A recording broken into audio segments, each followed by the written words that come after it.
When Nero looks back, he's still stuck on one moment from his 12th birthday ceremony, grabbing that watercress, a sign that would start everything. He ends up flipping his whole life upside down, because when he holds that hand, he realizes one tiny symbol sealed his fate. Because people can't help staring him down, everyone in the community fixes him with those cold eyes since. Since the water element is basically cursed, Nero, as a kid, just drops to his knees completely. It's shattered because that's how this world crushes people. Everyone says that power is worthless, so they move on.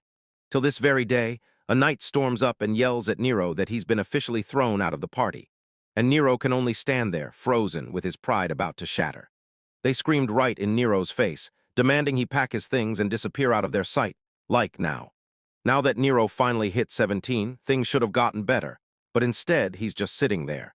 He just sat there, stunned as the truth hit him. Path of Glory was kicking him out of the hero's party. Nero snaps back, fists clenched, yelling why they're doing this when they've worked side by side for a whole year. The knight leader stares at him like he's clueless, then snaps. Tell me it isn't obvious already if you say straight to Nero that his water power is totally useless, and the rest hangs in the air. And the other girl jumped in too, saying the only reason they kept him around was to haul water for them. Until now, with a magic water skin in hand, the leader flat out tells everyone that Nero's no longer needed on the team. Nero shoots back, stammering that those magic items have limits he doesn't. Yet he still can't get his point across, but then the leader snaps, screaming at him to shut his mouth. He pushes forward, yelling that Nero was never any help in a real fight anyway.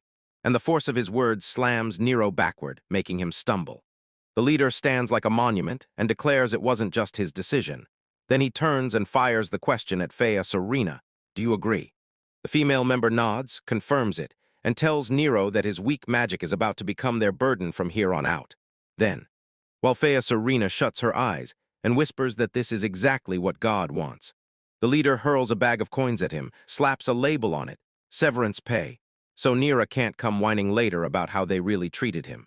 The boss looms over Nero, barks for him to grab the money, and orders him to disappear before their eyes while he's still standing there. He thrusts a hand toward the exit, making it crystal clear. Nero has to get out of this town too. He doesn't stop there. He snarls that if Nero's still around when the time's up, he'll step in himself and crush him with everything he's got. Nero is totally speechless, blinks in shock and snaps. What the hell is that even supposed to mean? But when Nero tries to refuse, the leader snatches him by the collar and snaps, "Shut up!" And the money talk doesn't slow down. With pure annoyance blazing in his face, he snaps that it's strictly severance pay, and he won't claw back a single thing he already offered. He tells Nero to grab the cash and get out, unless he wants to get dropped right here and cut down for real. Nero finally hits the truth. There's no way out, so he throws up his hands, says, "I get it," and turns to walk off.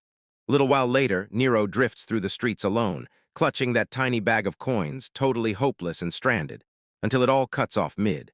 A priest by the fence clocks him instantly, yells his name, and demands to know why he's pacing around with that crushing, long-face misery.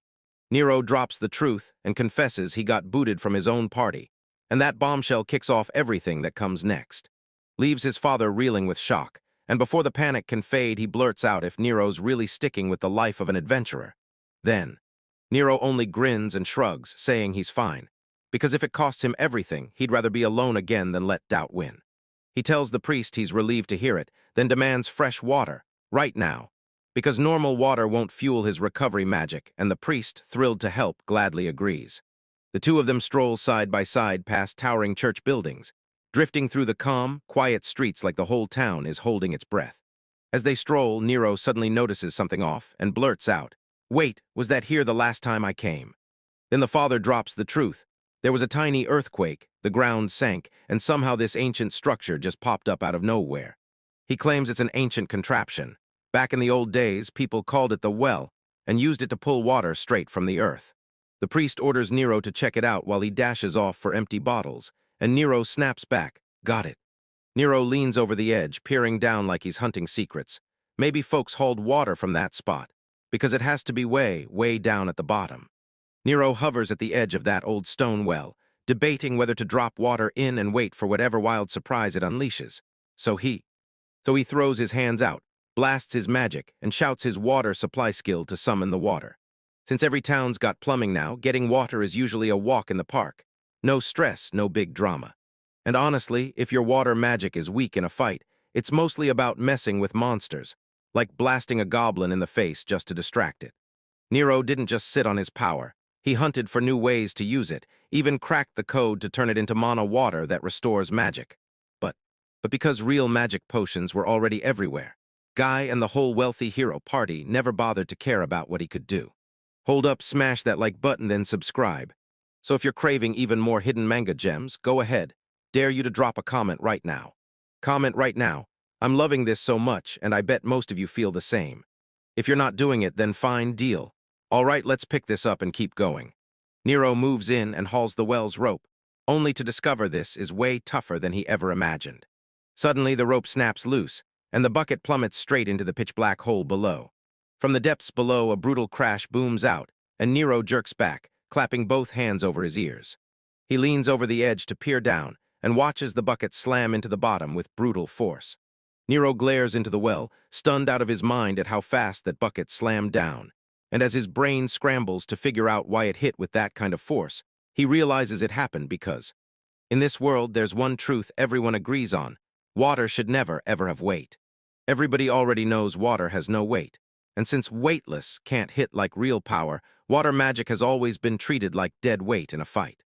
It can't even torch things the way fire does, and it sure as hell can't blast enemies back like a savage wave of wind. And it can't even build real, solid walls for defense with earth magic, because of all that stuff. Water magic has always gotten mocked, but Nero can't stop thinking, what if water wasn't just an illusion and it actually had weight? He shakes the thought off for a beat, forcing himself to believe the bucket might have just been naturally heavy. So he yanks the rope back up himself, desperate to see the truth with his own eyes. As soon as he gets it back up, he feels how crazy light the bucket is, and it proves, right on the nose, that he was thinking exactly the same thing.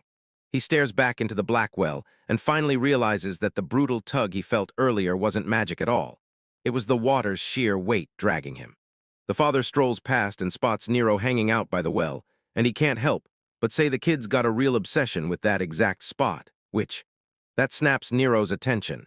He blurts out that he just made a huge discovery, and the father is left standing there, totally baffled at what it could possibly be, just trailing off.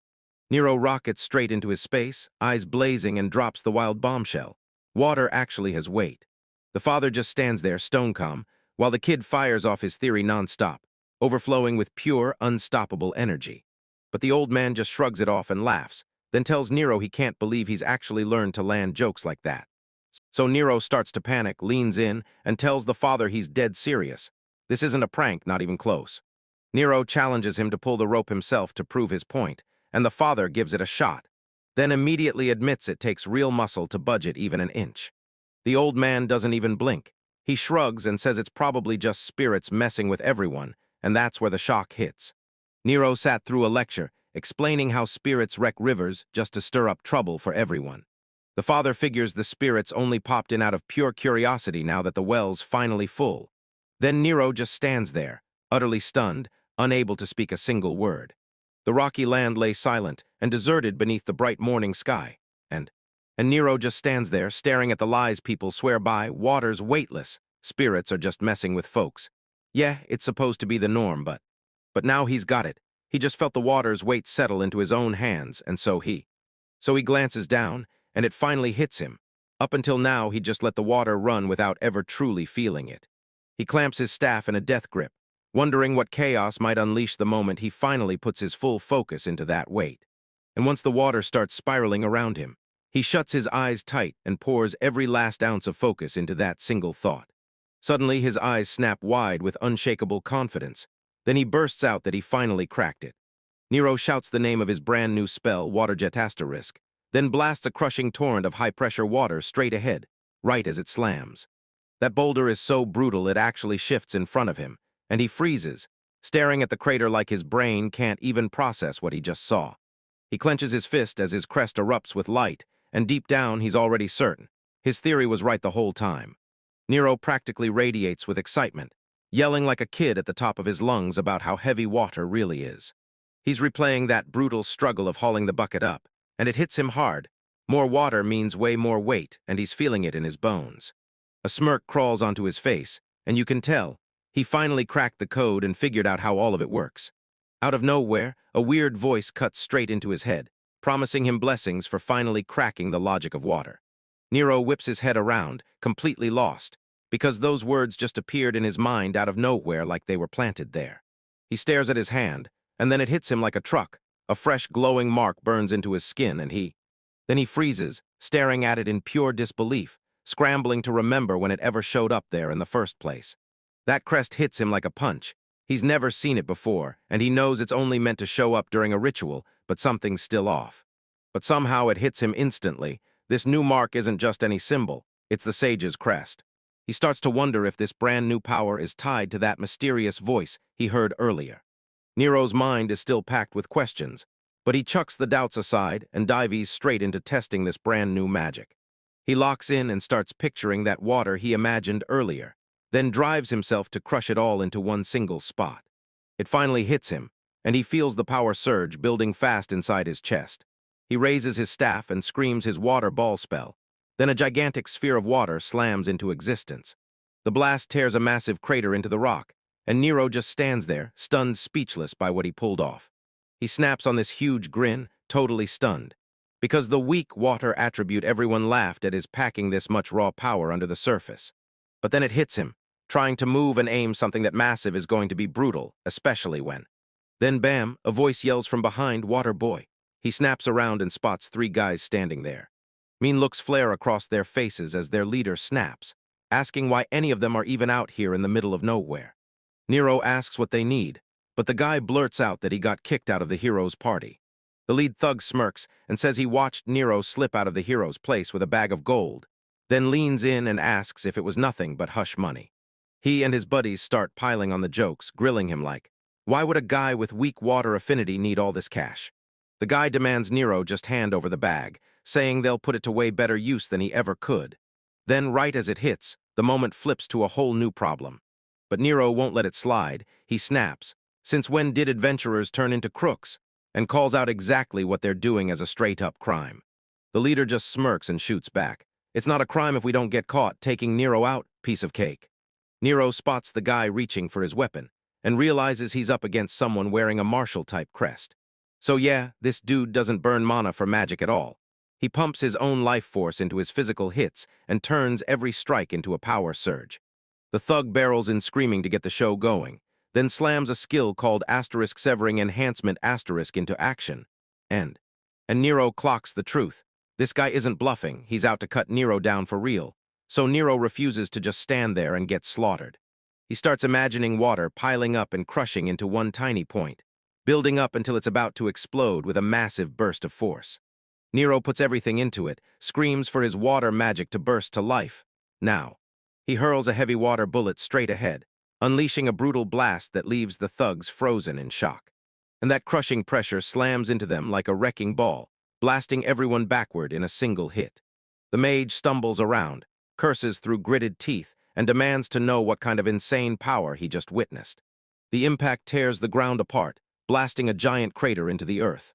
All 3 of them are losing it, screaming in stunned disbelief, because they can't wrap their heads around how a weak crest pulled this off.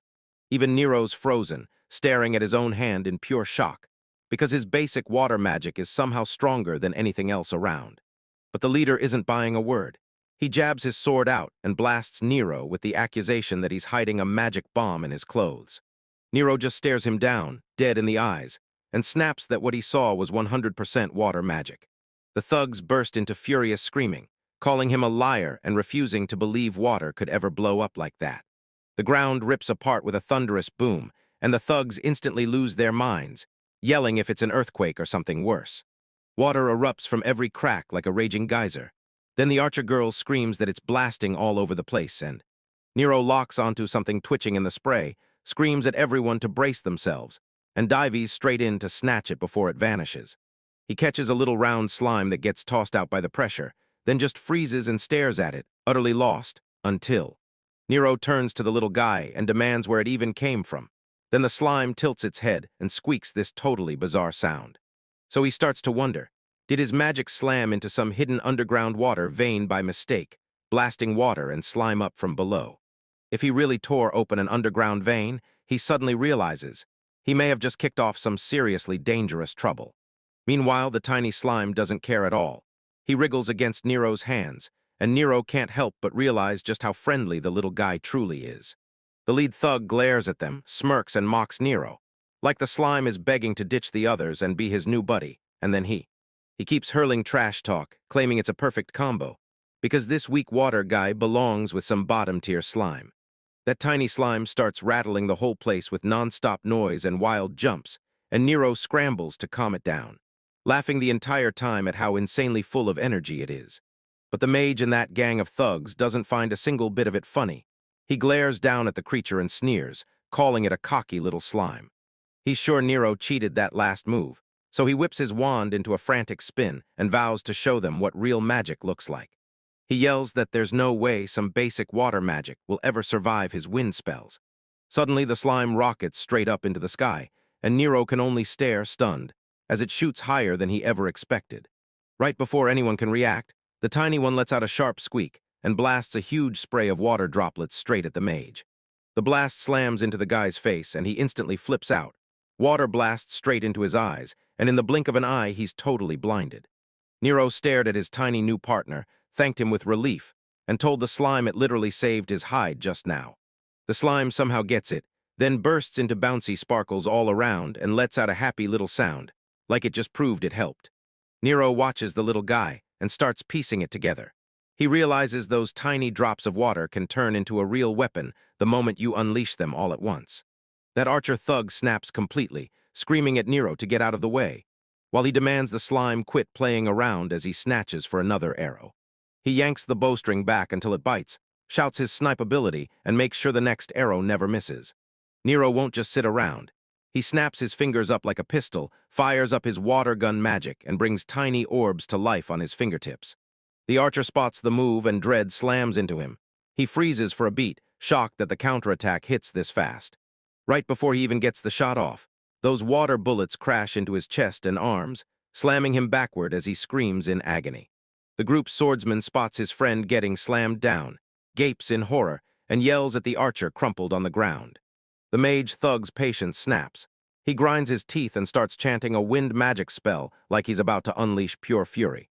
He fires a razor-sharp wind blade straight at Nero, and a brutal slicing wave of air tears across the battlefield. The mage doesn't let up. He slams in a wind hammer and blasts a brutal gust of air straight down, trying to crush Nero from above. But Nero stays ice calm, lifts his wand, and blasts a massive water sphere into the air to slam the heavy wind pressure back. Two spells crash together in a blinding burst of power and water, blasting a shockwave straight through the air. That mage thug just freezes on the spot, totally stunned.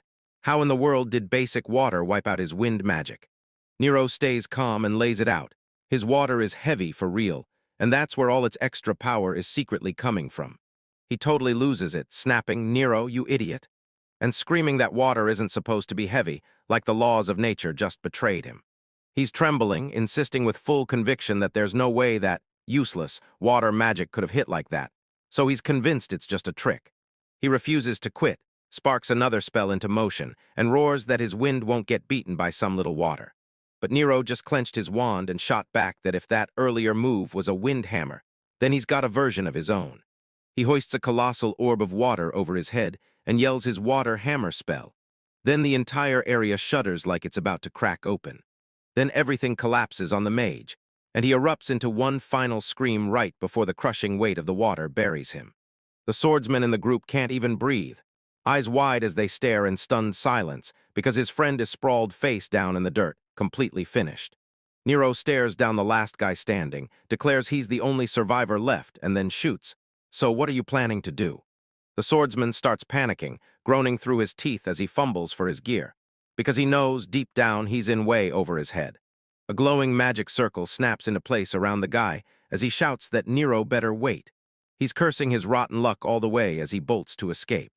Nero just froze in the dead center of the empty wasteland, catching the fact that the guy ripped open a teleportation scroll to get out. He doesn't look the least bit shaken, but he promises he'll report every single bit of it to the guild. Then he whips around to the little slime and thanks it for saving the day, only for the slime to chirp back like, "No way." Nero spots the little guy rubbing against his leg, and his stomach drops, like, wait, is it really trying to attach itself to him? So he drops to one knee grinning at the slime and asks, "Wanna tag along with me on my journey?" The slime starts ricocheting everywhere, blabbering joyful little sounds like it's losing its mind. In fact, it's totally hyped about the whole idea, which Nero burst out laughing and told him it was probably destiny that they crossed paths, grinning like he'd just found his new best friend. Nero lays his hand on the slime and asks what name it wants, so he can. So he starts pitching ideas like crazy. Bruce because it's blue, or maybe Lime because it's basically a slime. Then it hits him way past the doubts. The little guy actually showed up, hauling water with him, and he just can't believe it. It hits him like lightning. Boom, sudden inspiration. And for the first time, he finally locks in the perfect idea. Nero blares out Suimu and demands what it thinks, and the slime chirps back like, "Yeah, let's do this." He makes it official, declares, "From this day on, it's called Suimu," and then he whirls the little guy around in midair, and both of them are laughing like crazy. Suimu gazes up at him with this massive, shining smile, just brimming with pure happiness like nothing could ever go wrong. But Nero freezes for a split second, staring like, wait, did that slime just glow? He figures it's just his imagination, and they drift back to hanging out, while Suimu hums a bright, happy tune. Nero grabs Suimu in a quick squeeze, tells him he's thrilled they're finally working together, and Suimu just spins on the spot, grinning so hard you'd think he could fly. But once they hit the guild, everything goes off the rails. Fleur, the receptionist, slams her hands down and screams that she just heard Nero got attacked. She grabs Nero and shakes him like he's about to break, panicking and firing off the same question over and over. "Are you okay?" While Nero just begs her to calm down for 1 second. Fleur's face twists into pure fear, and she snaps that she won't let this band-attacking stunt slide, registered or not, and she's filing an official complaint right now. Nero lets out a shaky laugh and blurts out that he's grateful she's got his back, while Suimu leans over his shoulder to catch what's making all that commotion. That's when Fleur finally spots the little blue guy, and she absolutely snaps, screaming her head off because she can't believe he's hauling a slime around. Nero tells them he snagged it out of the forest, and when they connected, it just clicked, so he decided to raise it himself. Fleur's voice finally drops, and she admits something wild. People really do keep that exact kind as pets all the time, and it actually smooths out the whole vibe, but then she snaps back into seriousness and tells Nero she can't believe he's back with not a single scratch on him. She snaps that those thugs were ruthless and mean, but still insanely strong, and she can't believe Nero was quick enough to outrun them. Nero rushes to set the record straight with Fleur. He didn't run away at all. He used his magic to blast those guys off, and Suimu chirps like, "Yep, that's exactly what happened." Fleur just stands there, glaring at him over her glasses, and there's not a single doubt on her face. She's not buying his story for a second. She lights up, tells him there's zero shame in running, and drops this truth. For an adventurer, knowing exactly when to bail is pure smart strategy. Fleur tells him he doesn't have to fake strength around her, swearing she'll make sure those thugs get caught, while Nero only mutters back something way too weak. Nero clocks that convincing her right now is a lost cause, so he brushes it off and promises to prove later just how unstoppable his water magic really is. The moment Fleur spots what's missing, the whole vibe flips. She turns to Nero and demands, "Why are you alone today, and where's the rest of your party hiding?" Nero gets super awkward, blurts out the real truth. He's done with the path of glory for good. Fleur goes totally berserk, screaming that she can't believe it and demanding to know why he'd ever walk away from a top party like that. Nero takes a little time, then lays it all out for her, breaking down every single detail of how that whole disaster went down with his old team. Fleur lets out a brutal sigh after hearing the whole story, because it finally clicks. Nero didn't just walk away, he got kicked out. Nero says Guy will likely pop in later to handle his piece, but right now he's locked in. He'll cash out the withdrawal and keep rolling forward. He drops off the completed papers for the priest's request, drags the heavy bag of coins across the table, and asks, "Can I turn it all in at once?" The moment I saw it, my whole brain froze. I just stared at the loot in disbelief, and then I snapped. "Where on earth did you get something like this?" Nero shrugs it off with a loud laugh, calling it a severance package, and teasing that the hero's party is secretly generous. Then that awkward chuckle dies in her throat. Things get real fast when Fleur snaps that his water affinity is about to make life brutal from here on out. But she steps in and offers to help him find a new crew. She keeps it to herself, but she knows most people would never dare grab a water mage, and the only reason he landed in the hero's party was pure luck. Nero catches the vibe and tells her, "I've got you," thanking her for the concern. But then he leans in and makes it clear he's totally fine handling it all by himself.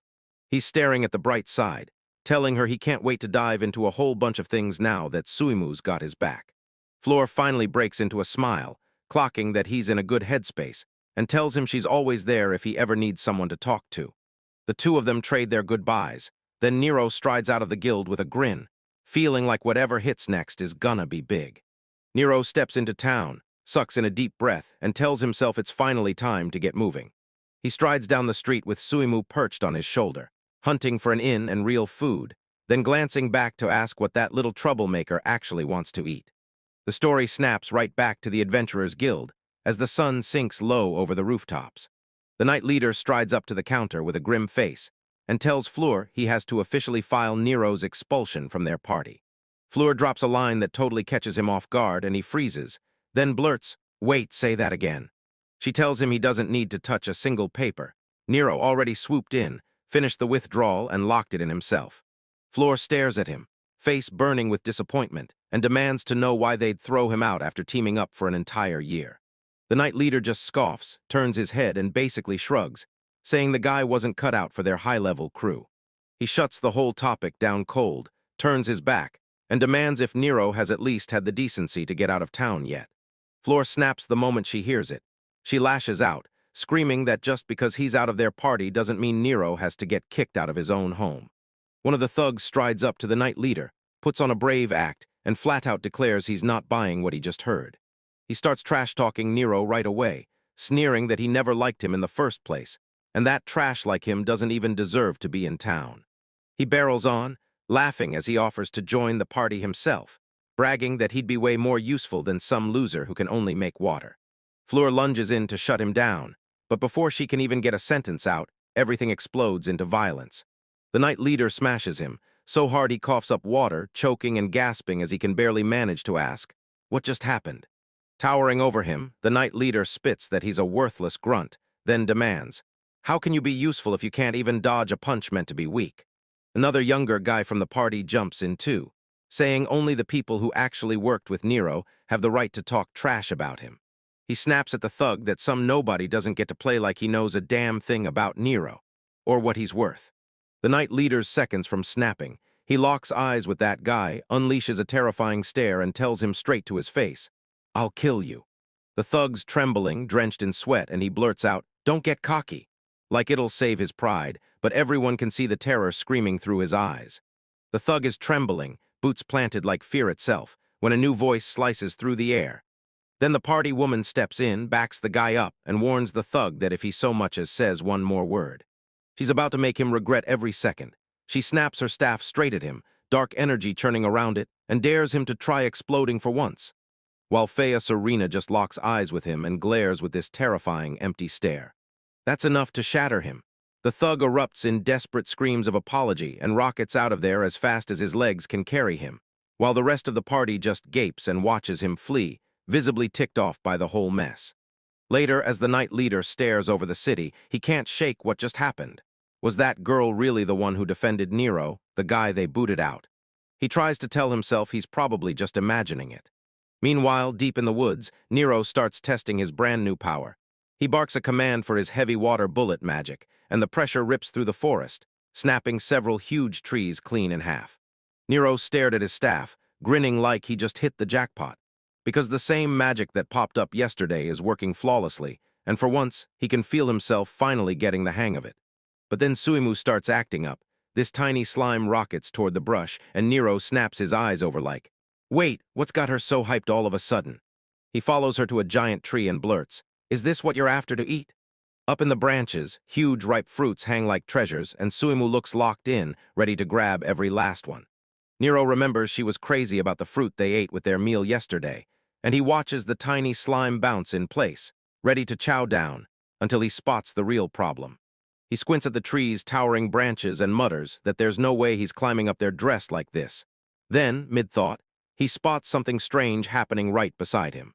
Nero stares stunned, as Suimu sends out a long, watery arm that slams toward the branches, stretching into the air, snagging a fruit, and snapping it free like it's nothing, leaves Nero absolutely stunned. He tells Suimu she's incredible for pulling off stuff like that, while she just chirps with joy and clutches her brand new snack. As Nero keeps on talking, claiming she can stretch and shift things even though her body's just water, Suimu looks like she's in heaven, clinging to her apple until Nero's expression snaps into something wild. He cuts himself off mid-sentence, eyes bulging as a wait, no way idea locks in, and suddenly. Then he starts mumbling like it finally clicked. And when he realizes he can copy the exact logic Suimu used to reshape her body onto his own water magic, he's right on the edge of. He yells, "I've got this!" And then glowing water spheres start bursting into the air all around him. He doesn't waste a second.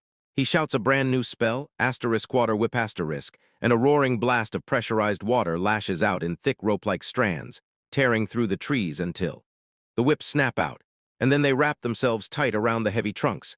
Nero gasps as those watery limbs grab branches and clamp down like they mean it, and he can't stop laughing, big grin blazing as he realizes this new trick is about to come in clutch for him. So he whirls back to the little slime and pats her gently. Then he tells her, "I owe this whole light bulb moment to you," and Suimu just chirps back, practically beaming like she's thrilled to help. Nero's hyped up as he tells Suimu that his new trick means they can keep snagging jobs just like before. Then he urges them both to go all out, and the tiny slime chirps right back like, "Yeah, so the story snaps back to town, where the sun blazes over the rooftops and just then, someone at the guild spots the request boards, reaches for the stack of papers on the desk, and makes it clear. This is what they're here for. Floor swings a specific sheet up with a shaky grin and basically tells Nero, "Relax, maybe you should try an herb gathering quest first." But Nero just stands there with a blank stare, then slowly mouths, "Herb gathering," like he can't wrap his head around what she just said. Until he finally snaps. He storms out and screams that those kinds of jobs are only for brand new rookies who haven't even started yet, and just like that, he starts firing off his argument, saying that even if he's flying solo right now, he's still an E-rank adventurer, so he should be taking quests that actually match his level. Floor doesn't move a single inch. She glares at him like a warning sign and tells him the truth. He only got through those dungeon quests because he had a whole team backing him up, and then she reminds him those 3 teammates were all D-rank, then tells him straight up, being alone is a whole different beast, though maybe it won't turn out that way. Nero drops his gaze, looking crushed, and mutters that everything feels different now, because for the first time he can actually fight. Nero realizes just talking won't cut it. He hasn't shown Floor he can even use water magic to win, and that truth hits him hard.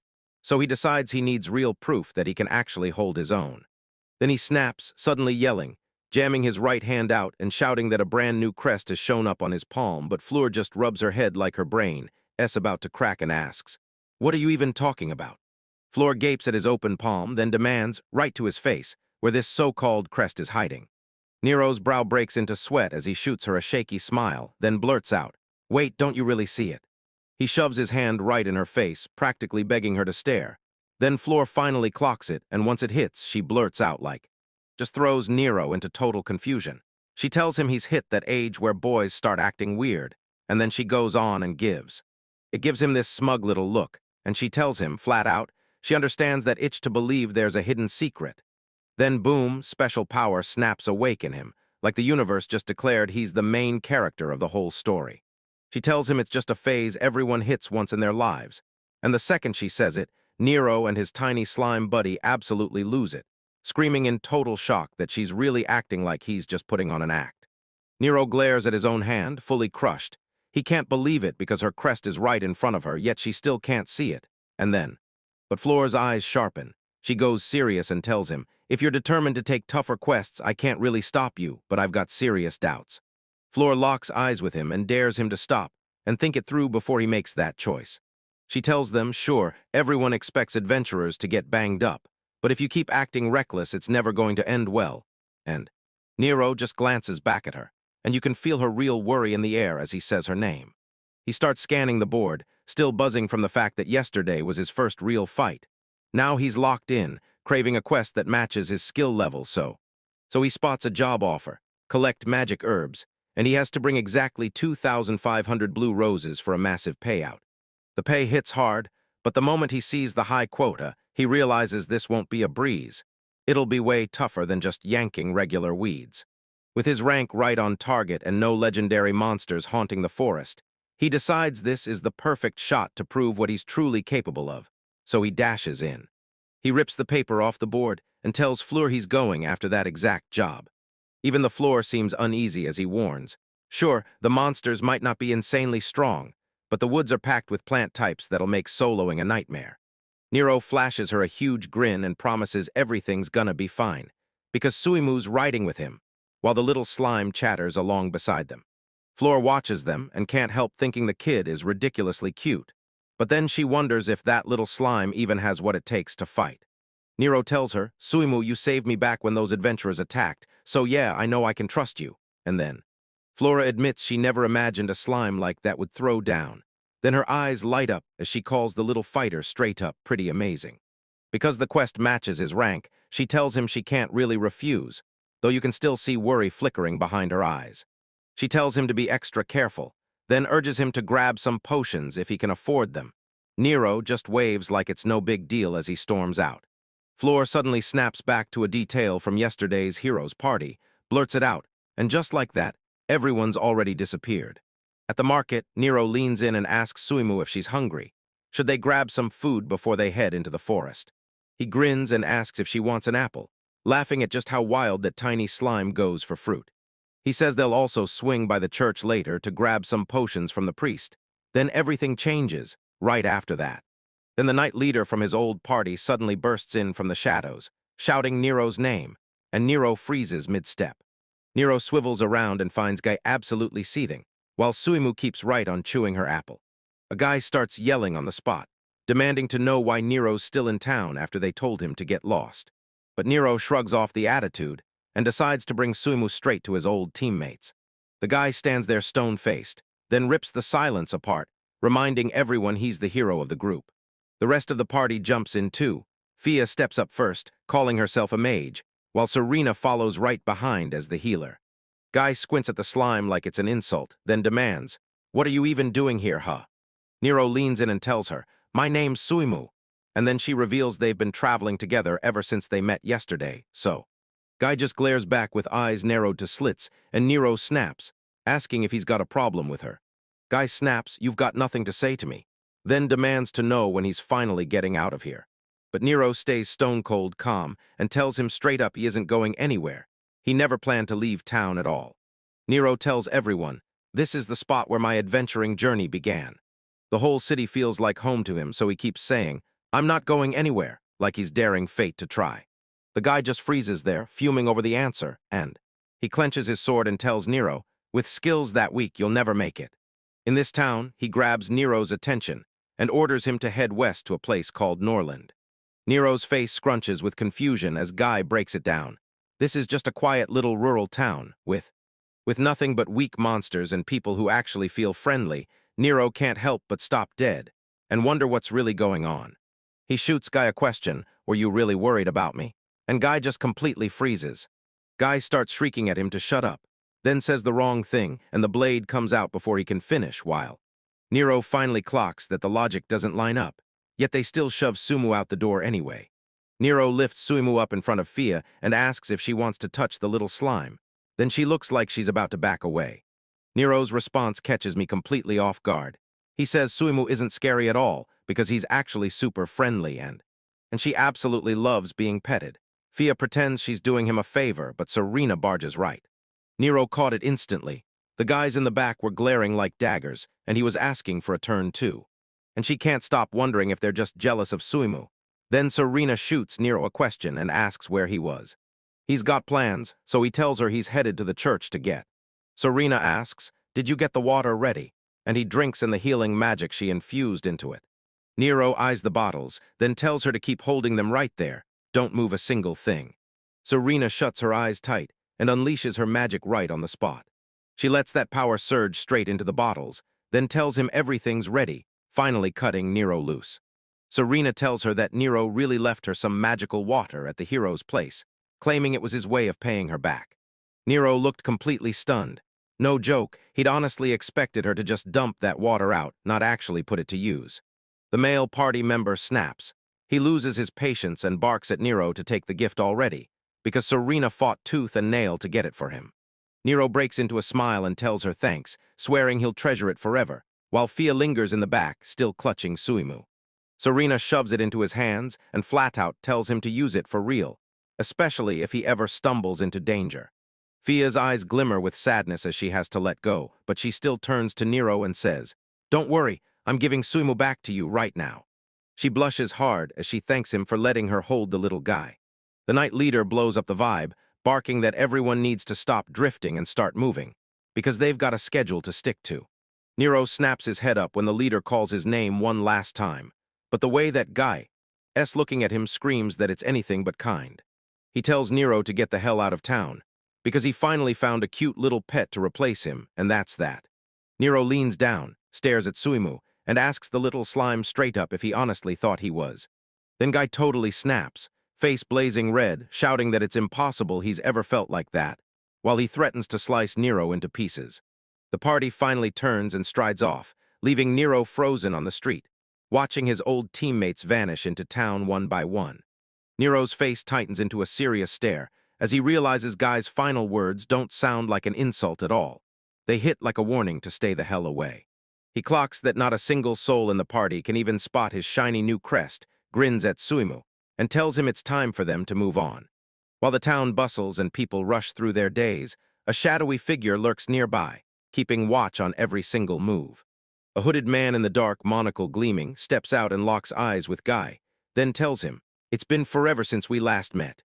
Guy and the girls slam to a stop, clearly pissed off. Then Guy locks eyes and realizes the old man is Hilton.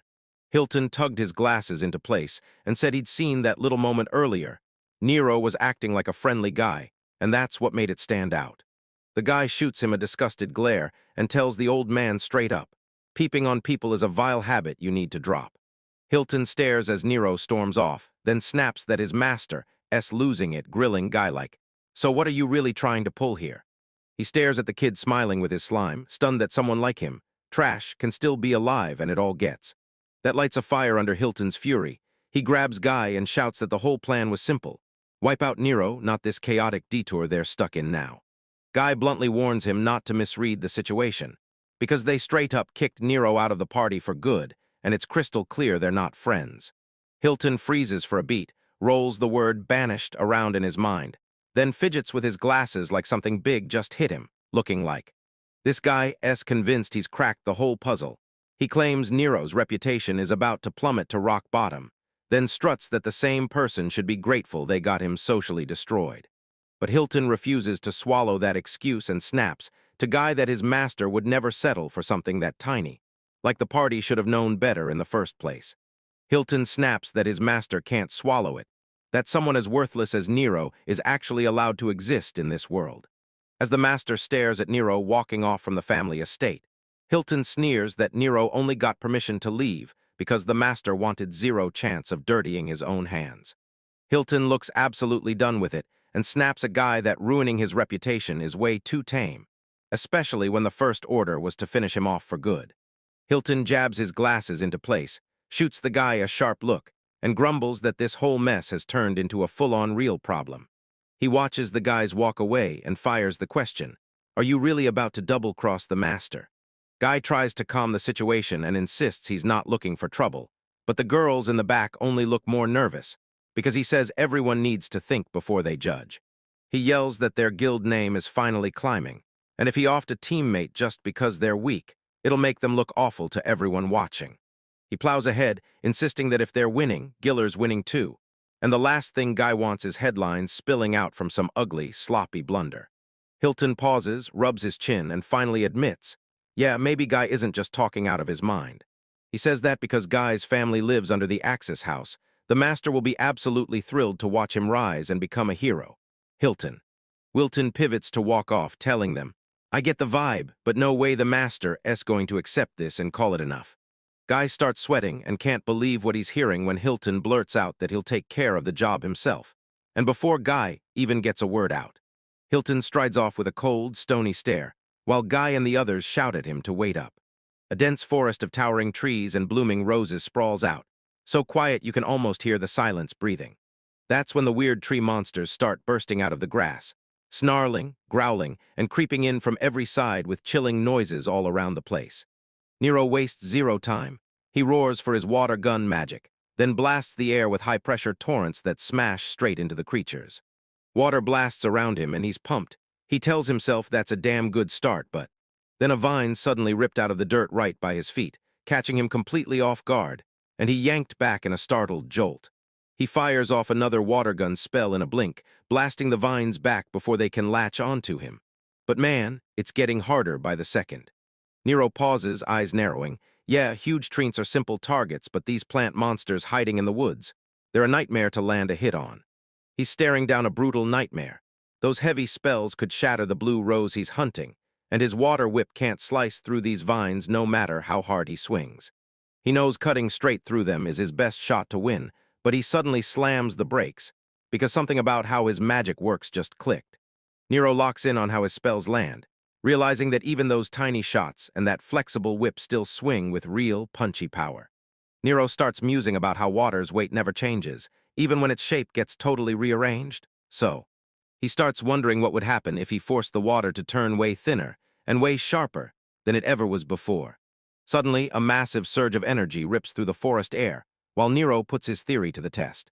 He stares at his own hand in total shock, because he just forged a brand new spell, the Water Sword. Nero figures this blade is exactly what he needs to slice right through those plant monsters, and Suimu chirps right along like, "Yes, finally." He drops to his knees, studies the flowers, and suddenly realizes, sure, fighting's easy enough, but hauling thousands of roses is the real nightmare. Nero can't shake the fear that trying to snatch up that massive pile of flowers while dodging monsters might be way more than she can. Way too much work until he finally spots it. The roses he just picked are gone, vanished without a trace. He totally loses it when he spots Suimu's body bulging out. This little menace just chomped through every single rose in the pile. Nero tells Suimu, "That's wild. Being able to stash things like that makes the entire harvest so much easier." Nero told Suimu, "Yeah, it's brutal, but we've got to go all in and finish this, no excuses." He snaps the numbers and sees they've got 200 left. Then he grins, because once the blue roses are in their hands, they'll finally smash their goal. Nero suddenly erupts in shock as the ground under his feet starts to shake, and he can't believe what he's seeing as a massive mound of earth starts swelling up out of nowhere right in the middle of the forest. Nero snaps backward just in time. Giant thorny vines burst out of the dirt like a nightmare, and then a hulking, terrifying plant monster with rows of teeth and strange tentacles rips itself into view, and it's staring straight at him like it's about to end everything, looked completely. Scary vibes hit hard, and Nero finally blurts out that this thing looks like a terrifying opponent, while Suimu chirps with nerves. The monster lunges the instant it sees him, hurling a brutal, thorn-choked vine straight at his face. So, Nero screams for his water sword magic, and slashes a razor-sharp liquid blade into place right as the vine charges in. A blur rockets in, but he whips out of the way midair, right as the attack crashes into the ground with a brutal slam. Nero grits his teeth, realizing this monster isn't just stronger, it's on a whole other level compared to anything he's ever fought. He's 100% sure that if he slams into the ground at this speed, he's done for. No comeback, no mercy. Right on cue, Suimu balloons into a massive cushion and catches him. Then boom, the impact lands way softer than anyone expects. Nero's eyes go wide with pure disbelief, and he demands, how on earth did this little guy suddenly get this big? He exhales and thanks Suimu for dragging him back from death. Then his gaze snaps to his friend. Has shriveled down even tinier than before, utterly wrecked from burning through all that energy. That massive plant monster won't let up. It's always on the move, crushing their breathing room and relentlessly pushing them on, leaving Nero to grunt through the pain as he scrambles to steady himself and shake the haze out of his head. Staring up at the beast, he can't help but wonder, does he even have a shot against something this massive? Then he clamps his fist and fires a vow at himself. He is not that useless water mage who got trapped without a fight. Nero stares at Suimu and realizes it. She burned through every last drop of her energy just to save him.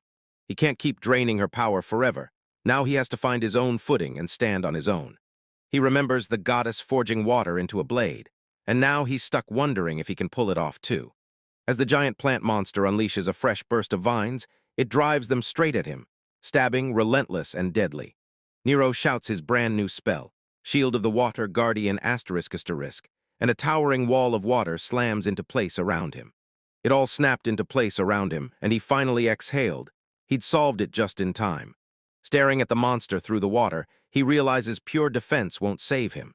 This fight is going to demand more than backing up. So he shoves the "what if my magic makes a mess" fear to the side because he can't afford to hesitate, and anymore, he pours every last bit of strength into his palm and starts chanting for one final. A massive strike crashes down. He rips the heavy water bullet free, and it detonates into the beast so hard it shatters the monster to pieces. Nero thought those annoying tentacles were finally gone, so he figured it was time to lock in and focus on. He smashes down the main body and blasts off more water magic. But the moment he does, he's hit with a shock that makes his words cut off, like the M just won't come. The monster snaps its vines back in place like it never even hurts, and he realizes there's no finish line to this nightmare. Because it just keeps regenerating, and it's already charging in for another massive. Nero fires off a big attack, locks eyes with Suimu, and hesitates for a split second, then, right before he can even decide, the monster swings its center upward and blasts its attack straight into the sky. Nero whips his eyes upward and catches the attack roaring down from above, gripping his shield with everything he's got just to keep it from shattering. The projectiles detonated into a brutal storm of rain, hammering his water barrier and splashing it everywhere. He finally clocks it. This isn't just liquid, it's acid, and if that thing splashes him, he's toast. Bad news, then he freezes because the monster's movement makes zero sense. Nero slams on the brakes, clocks something about how the monsters move, and his mind races. What happens if that's how it really works? A trail of dirt suddenly erupts from the ground as the monster lunges from afar, and Nero locks his eyes on the earth, ready for whatever comes next. With a confident grin, he challenged the monster. Did it seriously think it was the one hacking him off after he sprinted past? Then he explodes with a shout, everything's backwards, and it hits hard. He's the one who guided the monster right here. With a snap of motion, he thrusts his hand out and unleashes a brutal, heavy storm of magic that crashes down instantly. He shouted his water magic, acid rain, and the liquid blasted down to pummel the giant plant, soaking it through and through. And it starts to sizzle and melt right in front of him. Nero's mind races because this is his first real crack at bending how water works. But in the end, it all worked out, because that monster had stayed away from the acid before, and he clocked that weakness and tells her he only moved because he couldn't stand seeing his blue rose melt any further, standing over the pile. He spots something off. Right in the middle of the melted wreckage, a tiny object is glowing like it shouldn't exist. Nero digs through the melted wreckage of the plant, snatches up a glowing crystal and blurts, "Is this a magic stone?" As Suimu starts bouncing around him, blasting out those happy little noises, Nero glances at the tiny guy and then it hits him. He has to face his own injury first. He tells everyone, "I gotta thank Serena for this gear," and then starts drenching his leg with that healing liquid. Suimu hops around behind him, squeaking like crazy, like it can't even wait as the moment keeps going. While Nero wraps things up, glances over, then freezes, seeing Suimu shrunken way smaller than before, and blurts out, "Are you really okay?" The tiny slime chirps back, buzzing with excitement, and Nero leans in like, "So, do you want some of this water of life?" But Suimu suddenly starts vibrating like crazy, thrashing his head left and right, and Nero just stares, watching him struggle to figure out what's going on. What he's doing when it hits him, the little guy is thirsty. He leans in, asks if he wants a drink, and cups his hands to pour him something. Suimu Davi rushes right in and downs every last drop, gulping it down at full speed, until he's sparkling again and right back to his old self. Then he lets out a happy squeal, and Nero just smiles. Nero keeps watching Suimu zip and bounce around, totally stunned that all it takes to reset him is a quick gulp of water.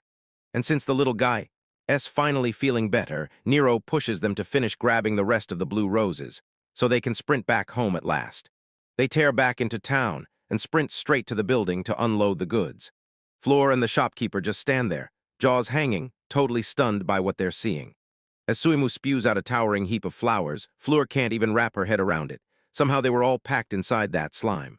The shop guy stares in disbelief and admits he's never seen a slime pull off anything like this, while Nero just shrugs and tells them, "Yeah, that's the whole haul." Nero then yanks out a magic stone and asks if you want to break down the ones he grabbed from the forest monsters. Fleur tells him this will be a huge help for learning the local monsters, and she promises she'll hand them over to the right people, while the shop guy tells Nero he's doing an amazing job. Fleur clutches the stones and tells Nero straight up, if he wants to check every single rose, he's looking at least 2 or 3 hours. Nero decides they might as well hunt down a late lunch, and Suimu lights up with a squeal of pure excitement. He starts to head out with a tiny slime stuck on his shoulder. Then, right as he's moving, someone yells his name. Floor's eyes go wide as she grips the stone tight, demanding Nero swear he really wiped out the monster it came from. Nero just flashes her a relaxed little smile. Like, yep, he did all of it with nothing but his water magic. Floor stands there drenched in sweat, stunned, speechless, as Nero leans in and promises he'll swing back later. The shop guy bursts into laughter, calling it a great joke, because everybody knows water magic is pretty much useless in a fight, and folks always get the short end of the stick. But here's the kicker. Magic stones are insanely rare, and you might stumble on them in mines every now and then. But those places are few, far between, and you don't just walk into one. Most of the time, they're trapped inside hulking monsters and magic beasts that are way beyond what any normal person could survive. So Floor freezes, staring at the gem in her hand, whispering that Nero really has the thing. He actually does. Is the only proof she needs to know he truly crushed that fight. She can't believe it, so she fires the question at him again. Did he really pull it off with water magic alone? Nero and Suimu step out into the street, both wondering, should they waste a little time first or dive straight into lunch? Nero grins at the tiny slime perched on his shoulder, and he laughs because its happy chirps sound exactly like before. So he turns to Suimu and asks if it wants some fruit, or a super juicy drink to hit it with moisture. But the second he sees three mysterious guys in long hooded capes marching straight toward him, his mood flips instantly. He clocks the group as dead-eyed suspicious, so he backs off fast and keeps rolling before they catch him. One of the hooded guys suddenly surges forward and slices him off, dropping into his space like he's the only thing that matters. Nero freezes for a split second, and in that tiny gap, realization hits like a punch. Something just happened. He whips his gaze downward, and when he realizes his shoulder is totally empty, he erupts in a full-throttle shout. The hooded guy sprints off with Suimu clutched under his arm, and Nero barrels after him, only to scream as they vanish into the streets. He barrels after them until, boom, he's trapped in a skinny, empty alleyway with nowhere left to go. Where? The whole gang is waiting on him, right there. And the leader grins like he knows it all, telling Nero, "Looks like you've been swimming in money lately." Nero glares hard at them, demanding why they dragged Suimu into this, and what they're really trying to pull by baiting him into that place. The big guy at the front tells them those thugs from earlier were his muscle, and now that Nero messed with them, they can't even hold a job. He's done pretending to be an adventurer, and he barrels straight into Nero's space, growling that a boss can't just sit back while some lowly nobody shoves them around and shows zero respect. He's fuming out loud, blaming Nero's stunt for how some guy back at the guild ended up absolutely humiliating him. But Nero just doesn't get it. He blurts out, "What does some random beef between the leader and that other guy even have to do with me?" Nero can't believe they dragged themselves through all that kidnapping trouble, just to snatch his slime over a grudge so petty it got misplaced. And honestly, he blurts it out. He doesn't even have a clue who any of these people are. That snaps the guy clutching Suimu into action. He starts yelling as Suimu screams, telling Nero to stop messing around with them. Nero pauses, locks eyes on them, and it clicks. So he asks if they're the same bunch of losers who tried to jump him a while ago. He smirks and snaps, "So it took you long enough to remember," and you can tell he's not just bitter, because it's Nero's fault they're being treated like wanted criminals now. It's a total disaster for them. No guild will take them, and other adventurers keep tracking them down, turning their lives into pure chaos. Nero refuses to fold, snaps that this mess is on them, then singles out Lara by name, but the thugs don't want excuses.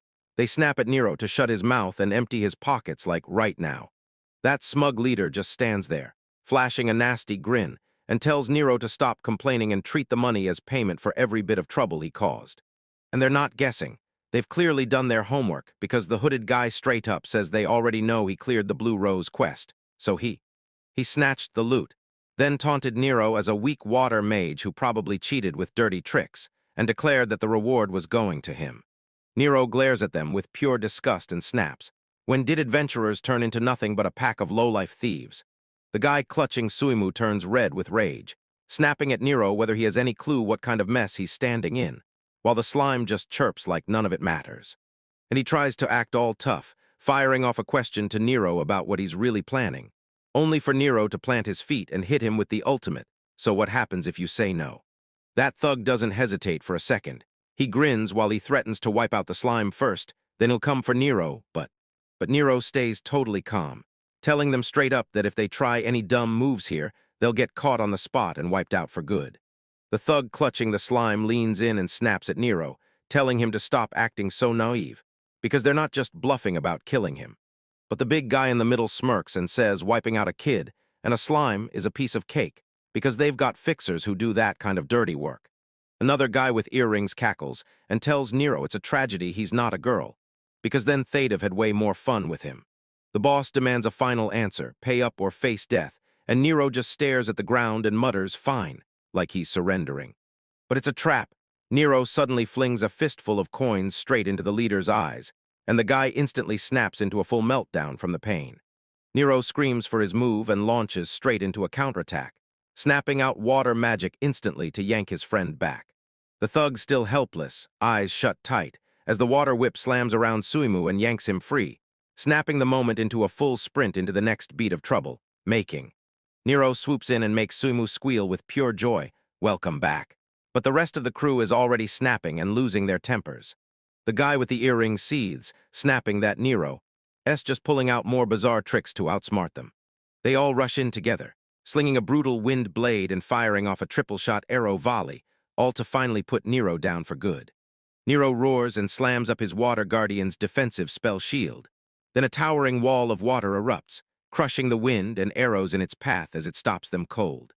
The earring-wearing thug and the archer girl both freeze, eyes wide, staring in total shock at the move, and then they both shout in disbelief as it hits them. Nero doesn't let them catch a breath. He snaps into his next water magic, ready to unleash it the instant the moment hits. He screams his water gun spell and blasts the air with high-pressure water, right as the guys least expect it, totally catching them off guard. The water slams into the leader and the archer girl straight in the face, blasting them backward. The thug rocking the earrings is furious that Nero dodged their first wave, but he's convinced this time Nero is finally in striking distance, close enough to finish him. A thug lunges in with a martial arts move called Severing Boost, but Nero is already stepping in to block him, and the guy's jaw drops because he can't believe what he's seeing. Nero is gripping a sword made out of pure water. The thug keeps trying to sound fearless, bragging that he's got the edge in a sword fight no matter what Nero pulls, but he's already got his hands locked on his face, because every swing sends water from that sword right back into his eyes, blinding him completely. The earring thug takes a brutal hit to the back of the neck and starts to crumple, feeling Nero just snapped the truth out mid-battle. Then he slammed him with the back of the blade to knock him out cold, leaving. He storms off, making the leader the last one standing. Then he demands, "So that's how it's going to be," as he shoves his hand into the pouch on his belt. And he starts firing off trash talk, calling Nero a petty coward for hiding his real strength with water magic like some kind of worm. Nero shrugs off every insult, then flashes the truth. Those other two guys are already done, so he tells the leader to just quit and throw in the towel. Then the guy erupts into laughter and hits him with some brutal news. The leader yanks out a gigantic spear, boasts that if his entire crew swarmed him all at once, they still wouldn't stand a chance. Nero's caught off guard.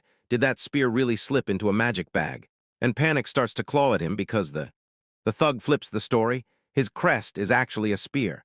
He flashes a grin and swears he'll show real skill just as the weapon starts glowing. He rockets into the air, snaps his Rui spear martial art on, then comes crashing straight down toward Nero's head. Nero screams as the deadly strike rockets toward him, and he yanks Suimu into his arms, shielding him from the blast. The leader plants his feet and lays it out. Sure, a spear usually buys him extra reach, but he's got even more than that. Bragging that his fighting style could stretch his reach way past anything a normal weapon could ever touch. He roars that he's basically untouchable and charges in like a wrecking ball, snapping Nero into action as he throws up a circular water shield just in time. He snaps in fury and calls Nero a total coward, swearing he's hiding a steel plate inside that water magic. Because he's convinced a plate is blocking him, he rips into the situation head first, piercing right through it and starting that. He winds up his next move and yells his spiral lance technique as the spear starts spinning with jaw-dropping, insane power. The drilling spear crashes into the water shield with a brutal slam, and Nero immediately feels that impact rocking through him as his power surges. He grunts through the pain as blood starts to drip from his hand, the attack's force finally shattering through him. The leader just flashes a grin and says the shield is tough, but I can tell he's already wondering how long it'll last if he keeps smashing it. Nero's worry spikes because he knows his water shield can't take that spear's insane power for much longer, and he's losing time fast, and then he realizes he's gotta hit back hard, but he's also gotta stay low-key with his magic, so he doesn't blow up the whole city around them. The real problem? That guy's spear is streaking forward so fast Nero can't even get his water spells ready. So he starts wishing for a way to smash his opponent, while never once leaving the safe bubble of his shield's range. Suddenly Nero slams the brakes, realizes this could actually work on a massive scale, and he just needs a second to. He couldn't stop thinking it through. Would a water blast slip right past his own shield since they're both the same element?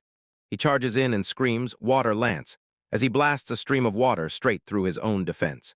The leader's jaw drops in full shock, and he roars out in disbelief at what Nero just pulled off as he rips into Nero, calling him a total coward for hiding that kind of move up his sleeve, and then he hits even harder. Bursting right back into the fight, he screamed again and again, unleashing wave after wave of non-stop stabs. The leader barrels forward with his assault, screaming that his water magic is the real deal, blasting the non-stop spear crash attack as he drives the moment forward. He huffs and brags that Nero's been needling him for far too long, then swears that magic like that can't touch a spear crest holder like him. So Nero stays icy calm, starts chanting his own water magic, and braces himself like he's about to unleash it, right when everything goes off the rails. He flips the script and shouts, "Water whip," then blasts long, writhing coils of water around the leader until he's fully surrounded. The guy's totally blindsided, sweat breaks out as he stares at the water spinning around him, freaking out like, what the hell is happening?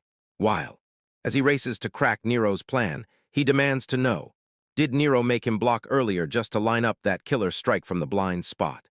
Even as worry creeps into his face, he squares his shoulders, plays tough, and screams that whatever trick Nero is trying is completely pointless. Nero doesn't even flinch. He just tells him this match is already over, right here, right now. He locks eyes with the guy, studies him hard, and fires off one straight question. Does he even realize how heavy water really is? The leader cranes his neck, stares at the gigantic wall of water looming over him, and roars that Nero's spouting pure nonsense, because there's no way water can be heavy. Nero ends it by shouting his water hammer magic, and a monstrous slab of water crashes down like a guillotine. The fight cuts off instantly. While the town stills into eerie silence, Nero pulls out a tiny bottle, pours a slick of liquid over his hand. He starts tending those battle scratches, then tells Suimu he's grateful they brought water of life, and admits they still owe Serena big for the help, so yeah. He stares down at the thugs, brain racing for the next move, and the big question hits, should he just report everything to the guild? But then, this. Right at the end of the alley, this huge armored guy drops in out of nowhere, glares at the chaos, and demands Nero. Was it you who wrecked all this? Leaving Nero completely blindsided. The guy's got this brutal, intense stare, and Nero can't figure out what he's really after. The guy closes the distance again, impatient as hell, and snaps that Nero has to answer him. Right now, So Nero backs up fast until his shoulders slam into the brick wall, eyes narrowing as he demands, "Wait, are you really one of the thug's friends?" Then he yanks Suimu close to shield him, and warns that if the guy's tagging along, he'll never lay a finger on the slime, nor so much as catch a single scent. But the armored guy just stares, totally lost. He keeps repeating the money thing and threats about grabbing anyone, like he has zero clue what Nero's even talking about. The armored man drops into a crouch and demands, "Tell me, am I right about those thugs shaking Nero down?" Nero nods, and the man snaps that the guild already has warrants out for the whole trio. Plus, he's heard rumors that someone's been quietly helping them from the shadows, too. Nero gets hit with the memory. He says the spear guy already mentioned it, and the armored man just nods like, "Oh, so that's what it all means." But Nero's still totally lost, so he finally turns to the guy and blurts, "Who are you, really?" Since he still hasn't even introduced himself, the guy locks eyes with him and blurts out, "I'm Sanders Thor, the guild master of the Adventurers Guild, Lee." Leaving Nero completely stunned, Sanders shrugs and says most folks just call him Master, while Nero's mind scrambles because he realizes he's actually talking to the big boss. Nero steps up and just says, "I'm Nero." Sanders snaps the name back like it's ringing a bell, staring at the kid with brand new curiosity, but then he slams on the brakes and demands, "Wait, do you really go by just one name?" Nero shifts, clearly uneasy. Clutching his hand right over his crest, he tells everyone his family name used to be Axis, but after he got exiled, they stripped him of the right to say it. So he just looks up, nods, and confirms it. From now on, he's Nero. Sanders Thor shrugs it all away and says, either way works for me. He tells Nero to get moving, and that hits the kid like a brick. Because Nero's just standing there, totally lost, asking where they're even headed. Sanders insists it's crystal clear. They're headed straight for the Adventurers Guild, and the second they step inside, Fleur's eyes go wide like she just spotted a ghost. She can't believe what she's seeing. Why in the world is Nero strutting around with the guild's big boss? Sanders swears the timing is flawless, then leans in and tells Fleur she's taking the lead, handling the guys outside. Which leaves Fleur even more baffled as she stumbles into repeating the word back to him. Turns out those thugs trying to rob Nero were already plastered all over wanted posters. And they didn't just stop there, they hauled in their own leader too. The guild staff clocked that these guys are stacked with other crimes, so they slam them into interrogation. Sanders whips around and tells Nero, come on, follow me upstairs, we need a private talk.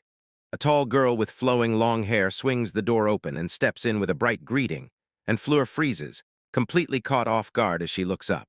Fleur shoots the visitor a quick look and says, you want the guild master? He just slipped into a private room with that new adventurer girl. The visitor takes the news without flinching, nods like she gets it, and just waits out there until they're done. Down the hall in a private room tucked away from everyone, the mood turns way more serious as Sanders slides into the seat opposite Nero, he leans in and tells the kid, I've got something big I need to ask you. So Nero freezes in place and fires off a question, demanding to know what the guild master wants from him.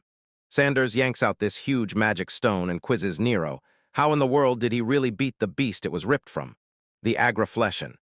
Nero just raises his hand, says the water crest was given to him, and blasts the fight open with water magic to seal the win. Sanders locks eyes with him, shooting a hard glare and asking if the kid's really serious about saying that. But Nero never blinks. He insists water magic is totally fair game for combat, while Suimu chirps from his shoulder like he's backing him up. Sanders strides across the room with his back to the kid, firing off the story like it's so unbelievable you'd swear he's lying, then snaps that everyone knows water magic has zero real bite in a fight, and Nero barrels in, tells the guildmaster he's missing the other side, and stares him down as he breaks it down. Water's insanely heavy, which is. Sanders freezes mid-step, like someone yanked the brakes in his head. He mouths the words back, baffled they're even real, while Nero's gut twists because he can feel the backlash coming. Suddenly, Sanders throws his head back and totally snaps. He erupts into this huge, booming laugh that rattles the whole office, and Nero just stands there, completely frozen, trying not to look as awkward as he feels. With the big guy wiping a tear off his cheek, he leans in and tells Nero the whole idea is a total shock, then admits it's honestly the funniest thing he's heard in ages. Nero refuses to back off and tells the master he's not playing around. Then he swears it's the total truth. But Sanders' grin snaps off in an instant. His eyes go sharp, and he cuts the laughter short, demanding whether the kid's dead serious, because there's no way he's buying a story that wild on just one hearing. He tells Nero, if you're really speaking the truth, then words won't cut it. You'll have to back it up with real power and real force.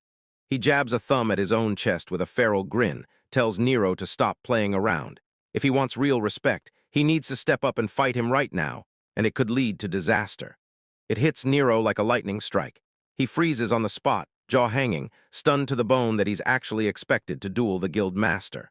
The two of them stride straight for the guild's underground training ground, a massive stone arena carved for nothing but serious battles, where the sound of Sander echoes through the sand. He tells Nero the whole place is sealed behind protective magic, with safety measures so strict they won't even twitch from a tiny hit, which leads him to tell the kid to go all out, because he's not dying anyway. Meanwhile, Nero just stands there, looking like he's 1 second away from losing it. But Sanders isn't finished. He flashes his gear, brags that he's got both the crest of the fist and the crest of lightning, and straight up calls himself a dual wielder. He shoots Nero a wild stare and growls that he'd better remember it before they even start. In a world powered by crests, if you're clutching 2 or more, people call you a dual attribute user.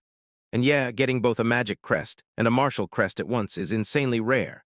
Those rare warriors are called hybrids, and everyone talks about how they smash both powers together into moves so massive they feel unstoppable. Nero freezes for a beat, realizing this is the first hybrid he's ever fought, and the moment it clicks, his mind races with what kind of insane fighting style he's about to face. Then it finally clicks. He realizes he doesn't even know what his own sage's crest actually does. While he's stuck spiraling in his head, Sanders starts laying out the match rules. He's like, the wind doesn't care who you are, it goes to whoever keeps standing. Then he drops the truth. The fight is over the instant someone can't move a muscle or gets knocked straight out of the ring. Sanders thrusts his hand out and tells Nero, "Since you're the magic type, you get the first move."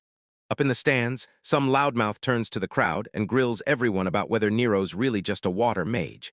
And the crowd starts hurling trash talk, swearing the fight is about to end in seconds, and that it's pointless to even watch. On the sidelines, Suimu's bouncing nonstop, chirping at the top of his lungs, trying to hype Nero up like crazy. Nero craned his neck toward the crowd, and then caught Layla staring right at him, like she'd been waiting for this. That hits him. If he's going to take on the guild master, then now's the perfect moment to blast everyone's doubts away and prove just how brutal water magic can be. A serious look snaps across his face, and he roars that he's done holding back. No more games, no more limits. He ripped his hydro-jet spell loose, blasting a roaring wave of water screaming across the arena straight at Sanders. Sanders is completely blindsided by the sheer power behind it. He snarls and throws up his guard to stop the strike. But that power is so brutal it shoves the big guy backward across the stone floor, and he yelps in shock as he goes. Sanders grunts, then swings with full force, smashing clean through the water pressure in one brutal strike that blasts the air. Nero freezes in place. Then cold sweat pours down his face as he finally realizes he was insanely naive, thinking he could just shove the guild master out of the ring. Sanders roars that the real fight is finally here, then barrels forward with his fist blazing electric light.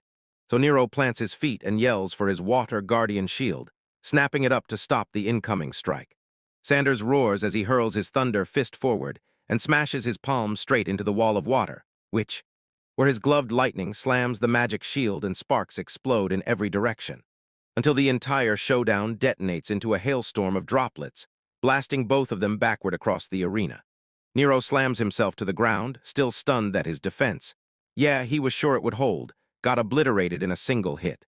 Sanders just stands there, staring at his hand like that whole exchange screamed, "Something S off," and Nero clocks him hesitating, then commits. This is his opening to strike hard, right while the big guy is still distracted. Nero launches an all-out assault, yelling for his water gun magic, then blasts a non-stop stream of high-speed water bullets straight at the enemy. But Sanders just plants his feet and hammers every single one of them out of the sky like it's nothing. Sanders flashes a cocky grin at the kid and warns him not to underestimate him. Then his fist ignites with crackling lightning. So Nero goes all in, shouts a massive water sphere, and hurls a colossal water blast straight to finish it. The guild master doesn't even flinch. He just locks eyes with Nero while crackling electrical energy surges and swirls around him, building to something dangerous. Then he roars, thrusts his thunder force fist into the earth, and hammers all that raw power down, boom, sending out a massive explosion that could. Nero gets completely blindsided, scrambles around in pure panic, and then Sanders appears right behind him, barking that he's way too slow. Nero scrambles to pivot and summon a water guardian shield for cover, but he's only halfway through the chant, when Sanders snags him mid-move with a whirlwind thunder kick, an electrified boot smashing into his ribs, leaving Nero completely stunned, gasping for air, as his mind reels at how that big guy's speed is on a totally different planet. Nero's fighting to stay upright, panicking in his own head that everything's going downhill. He's teetering on the edge of blacking out as he skids across the floor, it hits him. If he keeps this up, he's definitely about to blow past the boundary. He clenches his teeth in pure frustration, like he's slammed face first into a wall and can't see a single way out of this nightmare. Then he snaps, "I'm not done," and suddenly whips out a razor-thin stream of water, so fast it cuts off the rest of the sentence. Totally catches Sanders off guard, and now the big guy's just standing there, stunned, trying to figure out what this kid is about to pull. That long ribbon of water shoots across the arena, trapping the two of them in the same deadly grip. Nero slams into the ground and skids to a halt, his mind racing, because that was way too close for comfort. Sanders leans in, stares at the razor-thin trickle of liquid, and demands, "So you're really telling me this is water, Nero?" Nero locks eyes with him and confirms it, right there, telling him he's still got a ton of moves left. As he watches the kid, Sanders snaps to the truth. Maybe he's been pulling punches, because Nero isn't like any of the guys who showed up before. Nero's running on empty, but he keeps telling himself, "If I hold back right now, my water magic will never earn respect." And if it goes that way, nothing ever changes. So he clenches himself, snaps into focus, and bellows that he isn't hesitating anymore. Sanders just stands there in stunned silence, lets out a rough grunt, and then realizes, wait, the kid has kicked into a second wind. He stares at Nero, and the look in his eyes suddenly flips. Then he doesn't back down at all. Sanders sinks into a low stance, grins, and declares he'll match that same wild energy. Then lightning starts crackling and sparking around him. He unleashes the Thunder Tiger Fierce Assault, boom, an absolute mountain of a move. A gigantic electric tiger. It rockets straight at Nero, but he stays ice calm. Wand locked in his grip, leveled perfectly as that beast charges. Nero roars for his heavy water bullet, and blasts a thick, roaring sphere of water straight into the tiger's path. That water bullet slams into the lightning tiger's face, right in the kisser, and right then the whole arena erupts with light, as the two spells slam together and detonate like a bomb. The lightning tiger gets completely wrecked by the blast, crumbling into pieces and dropping fast as rock shards explode through the air, and Nero just stands there, staring as the dust finally starts to settle. Suimu burst into joy, squealing like crazy, because Nero scoops the little guy up, and when Suimu rubs against him, Nero belts out a shout. The whole crowd starts going wild, and one guy shouts, "I can't believe Nero actually beat the master." People start whispering, shocked that Nero was supposed to have only weak water magic, and yet he still won. Then out of nowhere, Sanders erupts in yelling, "I lost," and Nero flinches hard. Sanders slumps beside the busted wall, looking wrecked, and lets out a heavy sigh like it just drained the last of his strength. He tells Nero, "I never thought I'd get smacked like that," then demands to know what kind of water magic he just got hit with. Sanders rubs his neck and snaps that if he hadn't thrown up a shield, that hit would have finished everyone else. Sanders looks absolutely trashed after that fight, so Nero immediately blurts out an apology for going too hard, but Sanders just shrugs it off with a laugh, flicking a potion bottle away and calling it a fair match, then admits it's wild that he had to heal himself with the potion he'd brought for Nero. So Nero stares at him like he's about to explode, then finally blurts out the big question: did his magic really pass the test? Sanders flashes a huge, confident grin and tells him straight up that it definitely did.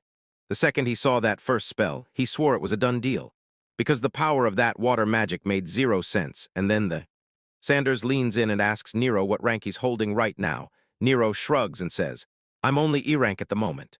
Sanders doesn't even blink. He tells Nero that from today onward, he's officially a D rank, and Nero just freezes there, staring in total disbelief because he can't even make sense of it, so he blurts out to Sanders, "Are you really sure you want to promote me like this?" Sanders just waves it off and says it doesn't matter, because Nero didn't just scare off a monster. He straight up beat the master too. Nero stares at him like he just saw a ghost, totally stunned as he blurts out that he can't even believe Sanders is treating their match with this much seriousness. Sanders snaps at Nero not to act stupid, because during their fight Nero really was doing his best. And he flashes a grin, saying a real fight to the death hits way harder than sparring. Then Nero's face tightens like he's suddenly fighting the panic. Sanders admits that no matter how high the stakes climb, he knows Nero's strength and that water magic is the real deal. Then Nero finally feels a massive wave of relief, but the second Nero starts bragging about how heavy his water magic feels, Sanders shoots up a hand and cuts him off. He locks eyes with Nero and bluntly tells him that yeah, he's strong, but from now on, he'd better stop broadcasting his power to everyone. Nero demands why he has to keep it secret, but Sanders can't even start to explain before a girl's voice behind them blurts, "You're amazing," and Nero just freezes there, completely baffled by that sudden compliment. A tall blonde girl with an athletic build strides toward them, flashing a massive grin. Sanders glances over his shoulder and snaps a question at the girl, Clare. "Were you watching us the whole time?" She straight up says it, then admits she never thought she'd ever meet a kid who could actually beat her dad. Nero looks like he's just seen a ghost, his jaws basically on the floor after that news hits. Sanders stands there unshaken, while Nero's voice cracks as the realization hits. This tough dude is actually Claire's father. Sanders steps in and tells Nero, "That girl is your daughter, Clare, and yeah, she's an adventurer." Clare flashes him this massive, friendly grin and tells him, "It's so nice to meet you." Nero forces out a polite, "Nice to meet you too," but he's blushing hard because he can't stop his eyes from wandering. Sanders grabs him on the spot, towers over him with a terrifying stare and barks, "Where the hell are you looking?" And Nero instantly spirals into full-blown panic. The guild master smirks at the kid and warns him straight up. His daughter's got a nasty temper, and if he even tries anything funny, she'll crush him. Clare snaps at her dad to knock it off, then bursts into laughter and tells Nero she's not scary at all. Even though her dad just insisted the exact opposite. She abruptly dodges the topic, slides in far too close to Nero's face, and breathes right into his space. Leaving the poor guy totally flustered, he couldn't even squeeze out a single word. Clare leans in close, cheeks flushed with mischief, and tells Nero straight up that he's got her attention. She blindsides him by popping the biggest question, "Want to go on a date?" And the poor guy just erupts into full-on shock while she breaks into laughter like it's the funniest thing ever. Sanders watches it all snap into place, his face twisted with a grim stare as he mutters under his breath, like he's already figured out every move. The guild master looms there with arms crossed and a terrifying grin, and he tells Nero they've both got to sit down for a brutally serious talk. He snarls at the kid to follow him to his office, right now, and Nero can barely force out a yes because he's trembling like crazy. The second they step inside, Clare totally brushes off her dad's foul mood and blurts excitedly about the slime sitting on Nero's shoulder, demanding to know what it's called. Nero tells her it's time to swim, and Clare welcomes the little creature with open warmth. Then it chirps happily back at her. Sanders hits the breaking point and erupts, screaming at his daughter, demanding to know why she thinks she can just storm into his office like she owns the place too. Clare doesn't even blink. She leans into her dad with a smug grin and asks if he's playing tough just so he can get all the juicy details about her date. The guild master is about to explode, demanding to know if she's even real, then he whips a terrifying glare back at Nero. Clare shoots a totally innocent look at her dad and asks, "Wide-eyed, aren't I supposed to follow you into the office?" Nero gets pinned in the middle, stammers that he doesn't mind her being there, even while his nerves scream louder than his words. Clare just laughs it off, shrugs, and says, "If the kid's cool with it, then we're good," as she completely shuts down her dad like he never mattered. He's sitting right there with a face like thunder, and his glare keeps getting worse by the second. Sanders finally rubs his head, lets out this huge sigh, and decides to drop it for now. The guild master locks eyes with Nero and tells him, "You were watching earlier, so you need to hear this." He leans over his desk, eyes locked on Nero, and demands, "So it was you who said water is actually heavy?" Nero just nods and blurts, "Yes," and it instantly floors Clare. She can't even process the fact that water has weight. She starts replaying it in her head, admitting that after watching Nero tear into her dad just minutes ago, she might have been onto something, and Nero couldn't shake the thought that she's actually got depth that runs way deeper than it looks. Sanders Thor squares up with Nero and tells him, straight up, that he's treating the whole situation way too lightly. As he rips into it, he points out how the whole world has always shrugged off the idea that water could have any weight whatsoever.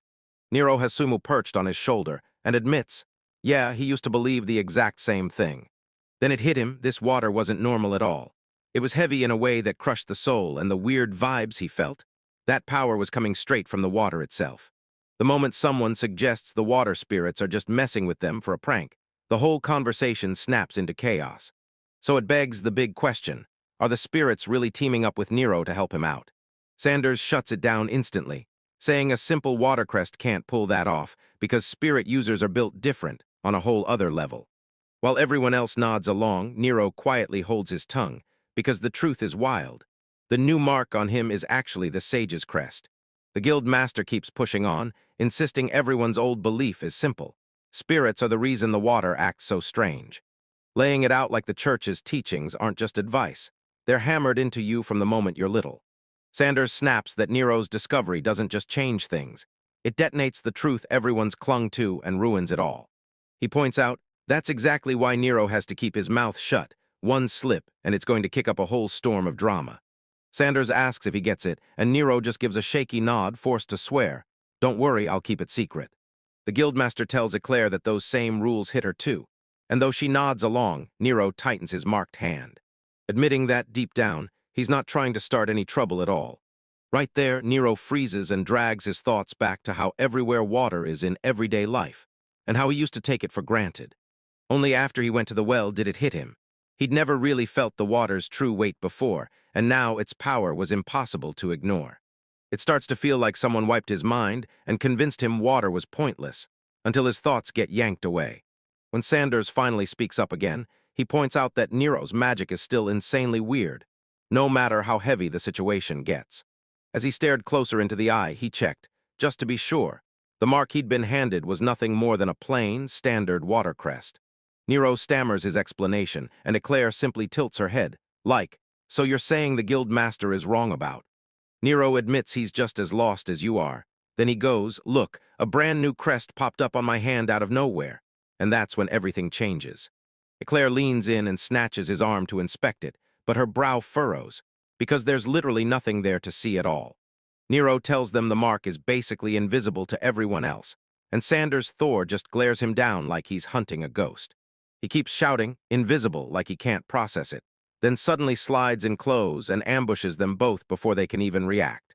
Sanders barrels right up in his face and fires off the question, could that hidden mark actually be a black crest? But Nero shuts that idea down fast, insists it's not black at all, and reveals it's a pale blue. Sanders finally reins in his nerves, double-checks he heard right, and Nero just drops a quick nod to shove the story forward. With Clare clinging to his hand, Nero leans in and reveals the truth. This mark isn't random, it's got a name, the Sage's Crest. Sanders is totally baffled because he's never seen a crest like that, and Clare admits she's just as clueless. Nero can't help but wonder if this crest is some absurdly rare treasure, especially when the guildmaster looks totally clueless about it. Sanders Thor reclines, staring him down, and demands to know what lit the fuse. What exactly made the Sage's Crest appear on his hand in the first place? And Nero admits he's not fully certain, but he swears it's because he learned this thing called the logic of waters. Sanders rubs his chin, repeats the phrase under his breath, and tries to lock it in, then finally nods like, "Yeah, I get it." Clare barges into the conversation and demands to know if anything else about him has changed since that mark first appeared. Nero sits there thinking, then declares that his water magic is roaring stronger than ever, and that coming up with brand new spells is way easier for him now, so Sanders snaps back to the magic Nero showed them earlier and asks if there's even more he's able to pull off. Nero shoots back a straight yes, and that single answer shoves everything into the next chapter, right into him. He admitted he only knew 2 spells at first, but the moment that crest showed up, he'd already cooked up around 10 more. Sanders and Clare both spring up like they've been electrocuted, losing it in pure shock, screaming that he learned 10 brand new spells that fast. Sanders Thor is losing his mind, demanding Nero spell out exactly what time frame he means for all of this. Nero's eyes are wide with nerves as he finally admits this has only been going on for the past few days.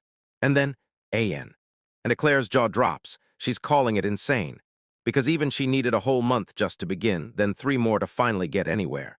Sanders rubs his head, stressed out, telling us most people quit after just a couple spells, so landing 4, that's straight up top tier.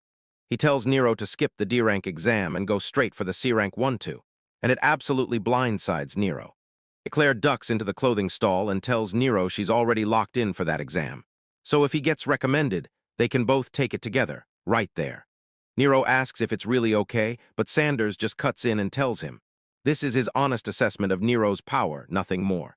He makes them promise they won't forget a single word he said, and both of them snap back, quick and sure, got it. Clare whips around, realizing her dad's finally done with all that heavy, serious talk. She snatches Nero's hand with a massive grin and declares that it's finally time for their date. Clare grabs Nero and drags him out of the room while he's still trying to wrap his head around it. And behind them, Sanders Thor's completely snapping, screaming that he's not letting them go on a date. Clare isn't even fazed. She tells her dad to just chill, then lays it out. This date is nothing more than the 2 of them teaming up to plan a dungeon run. Sanders starts griping that this whole thing is way too touchy-feely. Then it all clicks. He cuts himself off mid-sentence and blurts, "Wait, what do you mean by a dungeon?" Nero finally snaps back, blasts Sanders for being an idiot, and lays out why a dungeon crawl is absolutely not a date. But Clare just bursts into a huge grin and laughs it off, telling him that's one way to put it, leaving everyone even more baffled than before. As they head out of the office, Nero glances her way. Like, for real, he can't help but wonder why she's so locked in on him. She flashes him a playful wink, jabs a finger, and tells him it's because he's the living, breathing embodiment of her ideals. Nero freezes dead in shock, and even Suimu chirps from his shoulder like, "Wait, did we just hear that?" Nero fights to yank everything back to reality, telling her the only power he can truly use right now is water magic. If Clare doesn't skip a single beat and looks completely pleased, she tells him, right there, that this is exactly why he's perfect for what she's been plotting. Clare snatches Nero's hands and squeezes them tight, forcing him to meet her eyes. Then she begs him, Please, will you try forming a party with me? Nero gets totally blindsided, then blurts, wait, are you really serious about teaming up with me? Clare darts ahead, laughs with this huge grin, and tells him it's only natural, because they're about to dive into the dungeon together. Nero's confidence cracks. He starts to stammer that he's nothing but a nobody, and those harsh old memories of his former party leader screaming at him slam back into his head. Clare locks eyes with him and speaks with pure sincerity, asking for just one shot, one chance to prove what she can do. Nero catches the look on her face. His cheeks flood with color, and he grins as he tells her he gets it. Clare bursts into cheers, swears she's beyond happy, and tells Nero they've gotta give it their absolute all together. Nero fires back that it's him who feels honored to be invited. She doesn't waste a second. She barrels straight for the counter and tells them the very first thing they have to do is go grab their exploration permits. They stride up to Fleur, and Clare blurts her name. Fleur turns to the receptionist and orders them to officially sign the two of them up as a party. Fleur looks like a weight just lifted off her shoulders. She tells Nero she's only relieved he found a partner, and with it being Clare, she figures she doesn't have to worry about him ever again. Clare stays fired up, claiming she's the one propping Nero up. Because that match he pulled off against her dad, honestly, it blew her away. Fleur overhears everything and snaps. She screams at Nero, demanding to know if he really clashed face-to-face with the guild master. Clare flashes this huge proud grin and brags that Nero didn't just go toe-to-toe. He actually won. The floor erupts into screaming panic, and Nero just stands there frozen, awkward as she tries to wrap her head around the news. But then she finally steadies herself, turns serious, and tells Nero straight up that when he started roaming solo she worried like crazy. So he'd better not let it go to his head and screw everything up. Nero flashes her a huge, thankful grin, then turns to Fleur and tells her he can't thank her enough for always having his back like that. Fleur just bursts out laughing, telling her she can't help it. Nero is basically like a little brother, and she refuses to leave him alone. Nero smirked to himself, replaying the way she saw him like a younger brother, and then Fleur snaps right back into work mode, eyes scanning the papers, and she turns to the two of them like, all right, where are we hitting first? As they gear up, Nero can't stop thinking that a big sister like Fleur might have actually been kinda great. Fleur jabs at a picture in her book and declares that this exact dungeon is the perfect trial for the both of them. She glances over and fires a question at Nero. Tell her, does he got real experience running dungeon raids or not? Nero drops this bombshell. He says he used to ride with Guy's party, but he insists he wasn't much help at all back then. Clare snaps to attention, caught totally off guard, and blurts, wait, are you talking about the famous guy? The one who really has the hero's crest? Nero tells her they've been together for a whole year, then hits her with the truth. He's not part of that group anymore. He hesitates, then asks Clare if she's disappointed he isn't standing with the heroes, but Clare stares at him like he's gone insane. Completely lost, she blurts, why would you even think that? She bursts into laughter and tells him she's honestly glad it happened, because now she can finally throw a real party with him.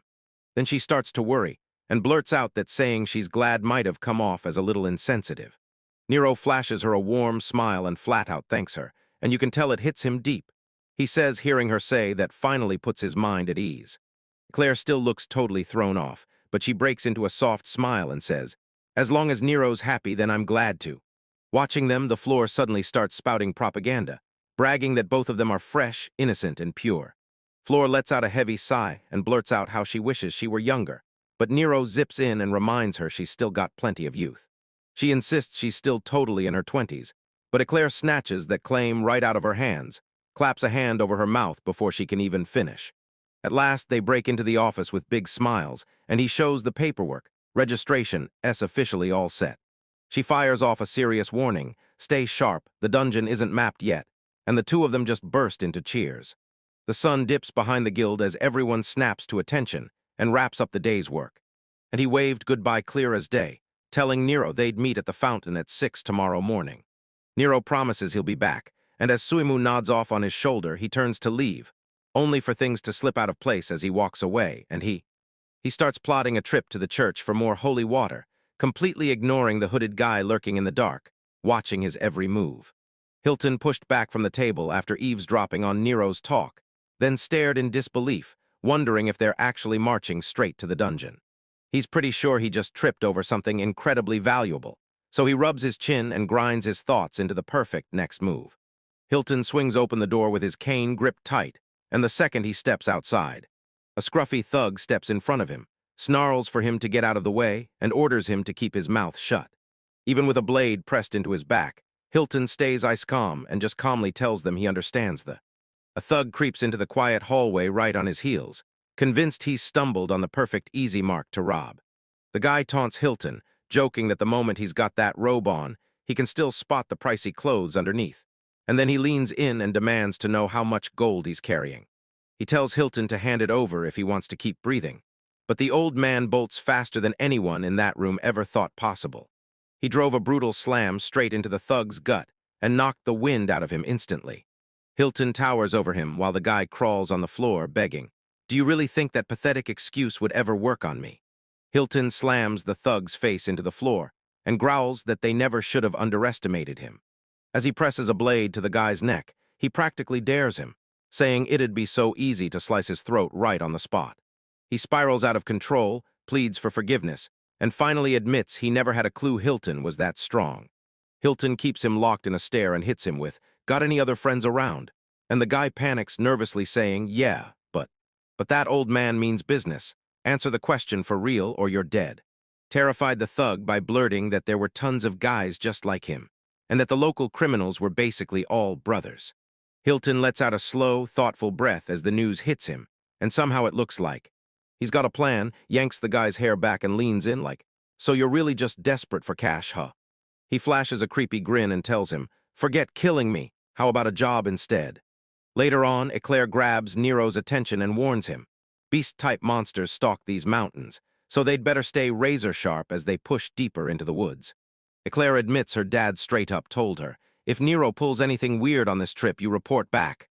But she just shrugs it off with a laugh, while Nero can't stop imagining how terrifying the guild master would get over the smallest misunderstanding. As they push deeper into the woods, a pack of wolves snaps out of the shadows and starts growling like it owns the night. Nero's breath catches when he spots the monsters, but Clare shoots back, "Stay back, I've got this," and takes over. He lunged forward before he could even warn her that going in solo is a terrible idea. She doesn't look worried one bit. She clamps her massive weapon tight and squares up for one of her brutal martial arts moves, ready to unleash it any second. She shouts her Thunderstrike hammer attack as she blasts the lead wolf with a brutal, electrified slam. The wolf drops instantly and the whole pack bolts for their lives, while Nero and Suimu just stare, mouths hanging open. Clare flashes a peace sign and fires off a quick, "So, what do you think?" Then breaks it down. Her style fuses the hammer crest with the lightning crest. Nero tells her with a straight face that he's genuinely impressed, and in his head he thinks, people with dual crests really are built different. Eichler strides ahead with that massive hammer, grinning like a champion, and proudly declares that she's thrilled she finally got to show off. But then she drops the bombshell. She's figured out how to unlock even more power than he just witnessed. Nero's blown away and demands how she pulls off stuff like that, but she just lets out a playful little laugh. She winked at him and teased, "You'll get this later," like it was the biggest secret in the world. They finally crash into the cave's pitch-black entrance and she blurts out, "We made it, we're at the dungeon where she fesses up that she's kinda nervous, while Nero is blasting with hype because he swears first-time dungeon runs are the most exciting thing ever. Nero starts thinking, how do these dungeons just show up out of nowhere and then vanish the second we wipe them clean? He forced himself to remember. Since this one's brand new, there's barely any info on what's lurking inside. The second they step into the first room, Clare whips around, squints at the floor, and mutters that it looks dead simple. So it should be easy, but Nero snaps at her to stick close to the wall, right when her foot slams onto a floor tile with a jarring click that totally catches her off guard. A trap snaps to life and blasts a razor-sharp crystal dart from the wall. Nero screams for everyone to clear out and look ahead, and Davies barrels toward her and slams her to the ground right as she blurts out a shocked cry. Nero steals a quick breath, staring at the projectiles jammed in the rock and realizing, so close, that he just barely made it. He leans over her with worry in his eyes, asking if she's okay after that brutal tackle. Eichler stammers, insisting she's fine, but the second the words leave her mouth, they both realize they're stuck in the most awkward spot imaginable, on the floor. Nero panics and scrambles back, blurting out a frantic apology for bumping into them, while Suimu just stands there and watches it all unfold. Clare shrugs it off like it's nothing, especially after he moved so damn fast to slam himself in front of her and keep her from getting hit. She thanks him again, then admits she would have been seriously hurt if he hadn't shown up, so Nero snaps his head away. He tries to steer everyone back to the dungeon, insisting they can't walk like normal. Too many traps are waiting, so they have to hug the walls. But then he slams the brakes, stares hard at one chunk of rock, and admits that wall has him seriously worried. Crystal darts burst from the walls, and Clare barely catches them in time. She blurts out in shock as they fly past. She glances at Nero like, "Whoa," and the look on her face screams pure awe at how he handled those traps. Then she blurts out, "So what, you're a full-on dungeon expert or what?" Nero smirks and drops the truth. Back when he was still stuck with his old party, he picked up a ton of killer tricks. He still remembers how his old leader was a trap-hunting genius, even while that joker kept claiming Nero only found them because Nero himself was twisted. Nero shoves aside the memories, telling them to press forward, but never drop their guard. As they round the corner, they suddenly slam straight into a squad of rat soldiers, swords flashing, bows drawn, and halberds ready to strike. Nero clocks them instantly, and Clare realizes with a jolt that these are the first real monsters they've faced so far. Right before she can even move, Nero rockets into her path and snaps, "Back up, this fight is mine." He raises his magic gem high as Suimu clambers onto his shoulder, and then he kicks off his chant to unleash a water spell, right as. Then he unleashes a brutal water spear barrage, smashing the rat soldiers so hard they don't even get a chance to realize what just hit them. Nero says they're only stuck on the first floor, so the monsters shouldn't be that tough. Then Clare shuts him down. She's totally freaking out because he just wiped the entire group in one brutal strike. Nero's standing there utterly confused, like so. So he blurts out, "Did I mess up?" And Clare shoots back, "No, not even close." She drops the bomb that there's a test she's dying to try, then tells him, "Next time just soak those enemies with water." Nero shrugs it off and agrees. Next time he'll just blast the guy with simple water splashes. Clare tells everyone to move out the second they're done looting the rats, and Suimu chirps like they're already in motion. But Nero suddenly snaps his head around to stare back. Clare clocks it instantly and blurts, "What's going on?" A weird gut tug hits him like, "Someone's watching us," and it makes zero sense because they haven't even bumped into a single person. He can't shake the feeling it's all paranoia, because they're trapped deep inside a dungeon, and eventually reassures Clare not to stress, because it was probably just his imagination messing with him. Nero asks Suimu if she can haul all the materials they're digging up, and she immediately starts vacuuming everything like it's nothing. As they push deeper into the cave, Clare starts losing it over the loot, while Nero snaps up a newly found antidote and studies it fast. He points out that every time they turn around, they keep snagging treasure chests, and honestly, it's been a smooth run from start to finish. He can't stop staring at Suimu's ridiculous storage capacity, and while she chirps away all happy and cute, he's just like, "Okay, you're way too smart." Clare blurts that they've mostly been surviving traps so far, but the moment they reach the next corner, she can't stop wondering what's waiting to hit them. They stride into this enormous open chamber, and bam, giant frogs sprawl on the rocks, just chilling like they own the place. The moment the frogs realize they've got company, they burst into non-stop ribbiting and drown the whole place in noise. Clare breaks into a huge grin and tells Nero it's finally go time, urging him to strike first with some water. Nero tells her, "I've got it," then readies the simple magic she asked for. He flings a water spray spell, blasting a straight jet of water right into the group of frogs to kick off the fight. The giant frogs are soaked after the blast, so Nero leans in and asks if that was enough water for her. Clare leans in and tells him it's perfect, then orders him to watch it like a hawk, while the frogs just sit there, baffled and clueless about what's about to happen. She hoists that massive hammer overhead, and sparks of electricity snap and crackle around it as she yells her lightning hammer technique. She's totally fired up. She screams that she's charging in and he rips the hammer down into the floor with a monstrous yell, blasting a shockwave through the whole room. Nero is straight up losing it, yelling, "Why are you just slamming her into the ground? Don't you aim for the monsters?" Then the floor suddenly ignites. Electricity blasts through the puddles and zaps every last frog at the exact same time. Clare was grinning like she just cracked the code, bragging that she knew water and lightning would be an absolute killer combo. Nero's still totally baffled, staring at the frogs that are completely fried where they dropped. Clare explains how the electricity surges through the water to reach everyone, and the whole pack of frogs collapses, completely down for the count. Nero finally clicks. He sees how the lightning crawls through the water and bursts out with a stunned shout as he replays their match in his head. It hits him. His water shield couldn't stand a single second against her electricity, and Clare just stands there, flashing that massive grin like he's nailed it perfectly. Ever since the marsh, she's been itching to know what he can do. And the moment she watched him take down her dad, she knew, no doubt, he's the real deal.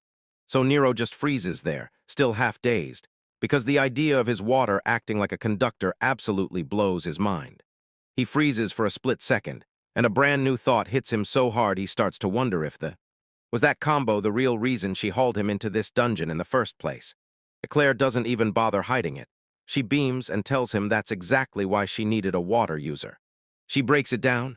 A water crest is the perfect partner, built to help her push past every limit and go all out. And Nero flashes this tiny half-smile, like he finally clicks into place and realizes exactly why he's here. Clare clocks that Nero probably thinks she's only after him because water magic is seen as useless, like he's just an easy target. And she locks eyes with him and demands to know, does he really think she'd settle for just anyone, no matter who they are, as long as they have the right element? Nero tries to squeeze in a word, but the second she reaches out, she cuts him off completely and then she starts aggressively pinching his cheeks, yelling that she knows exactly what he's thinking and demanding he pay for it. She suddenly gets serious and tells him she only asked him to come because it's him, and only that makes her feel comfortable.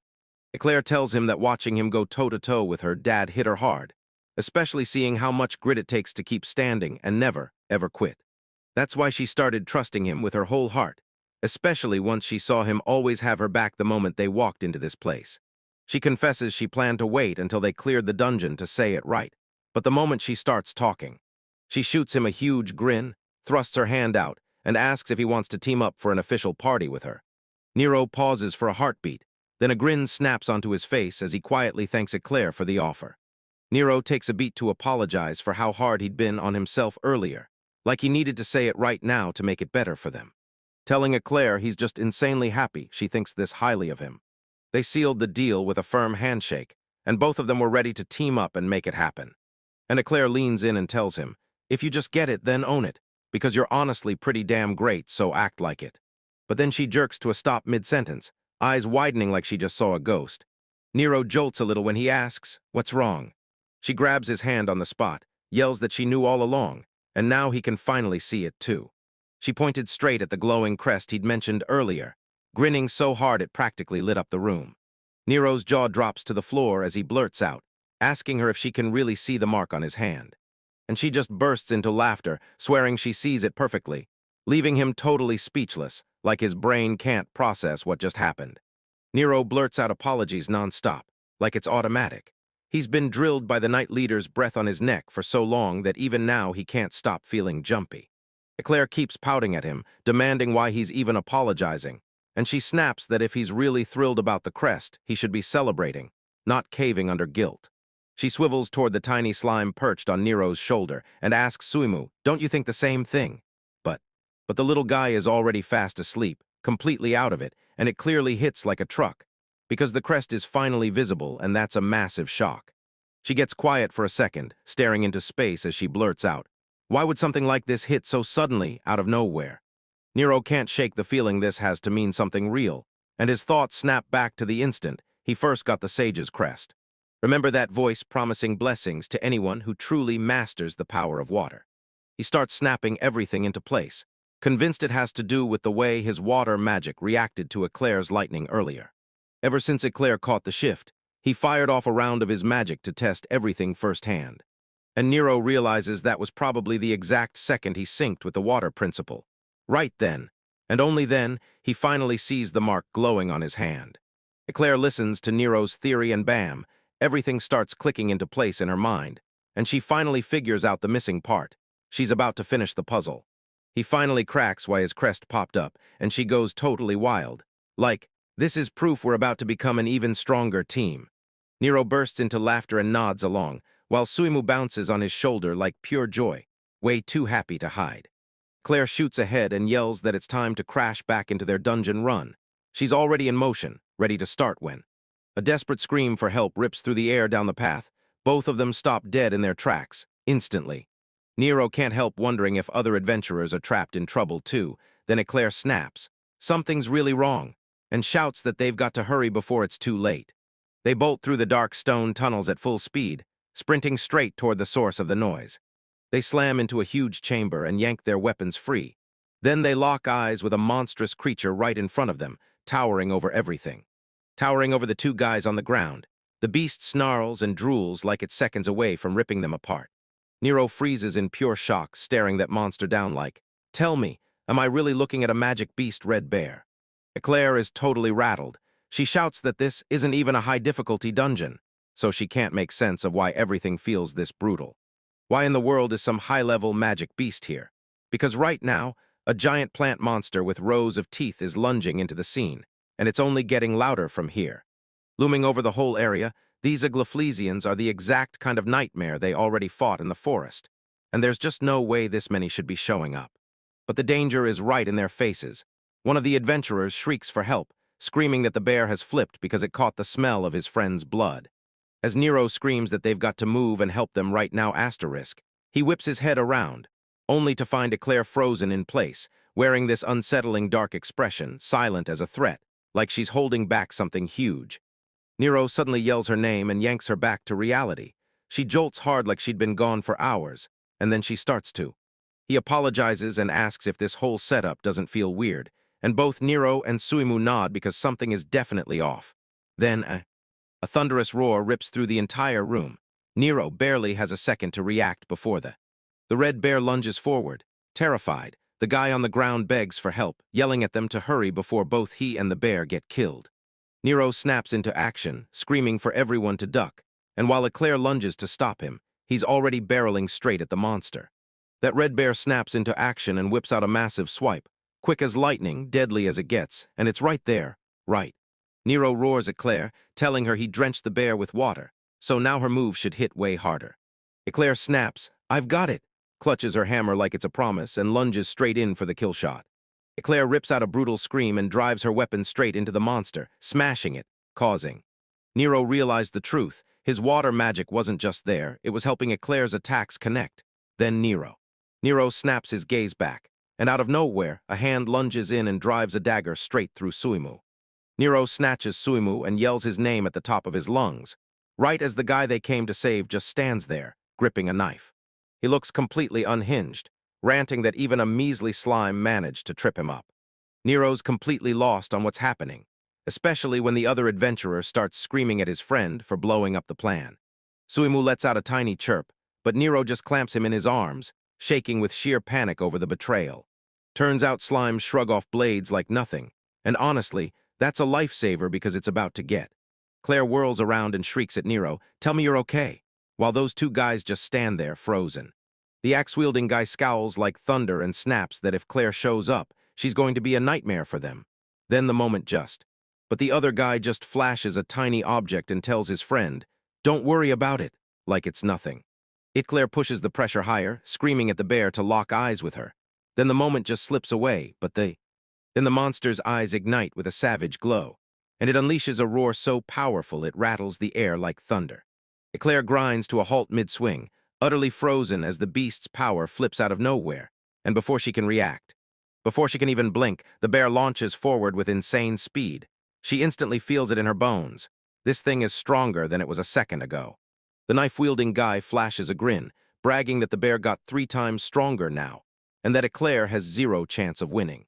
Nero panics, wondering if that monster has been teaming up with these guys the whole time as he screams for a clear opening. Nero lunges to move, but the thugs slam in front of him and roar that there's no way he's getting through. And then it all starts snapping into place for him when he recalls how messed up it was that bear just stopping the attack on Clare. They start roasting him like, "Buddy, stop chasing girls and worry about your own life because stressing won't change a damn thing." Nero surprisingly agrees with them, his face locked in intense focus while Suimu just lounges on his shoulder like he's got all day. Rage boils in his veins as he glares at the group, shooting them a no-nonsense question. Are they even real adventurers? The blonde guy just smirks, knife and rope in hand, and tells Nero he doesn't need to answer, because he's already on his way out. Nero snaps that he wasn't just insulting them.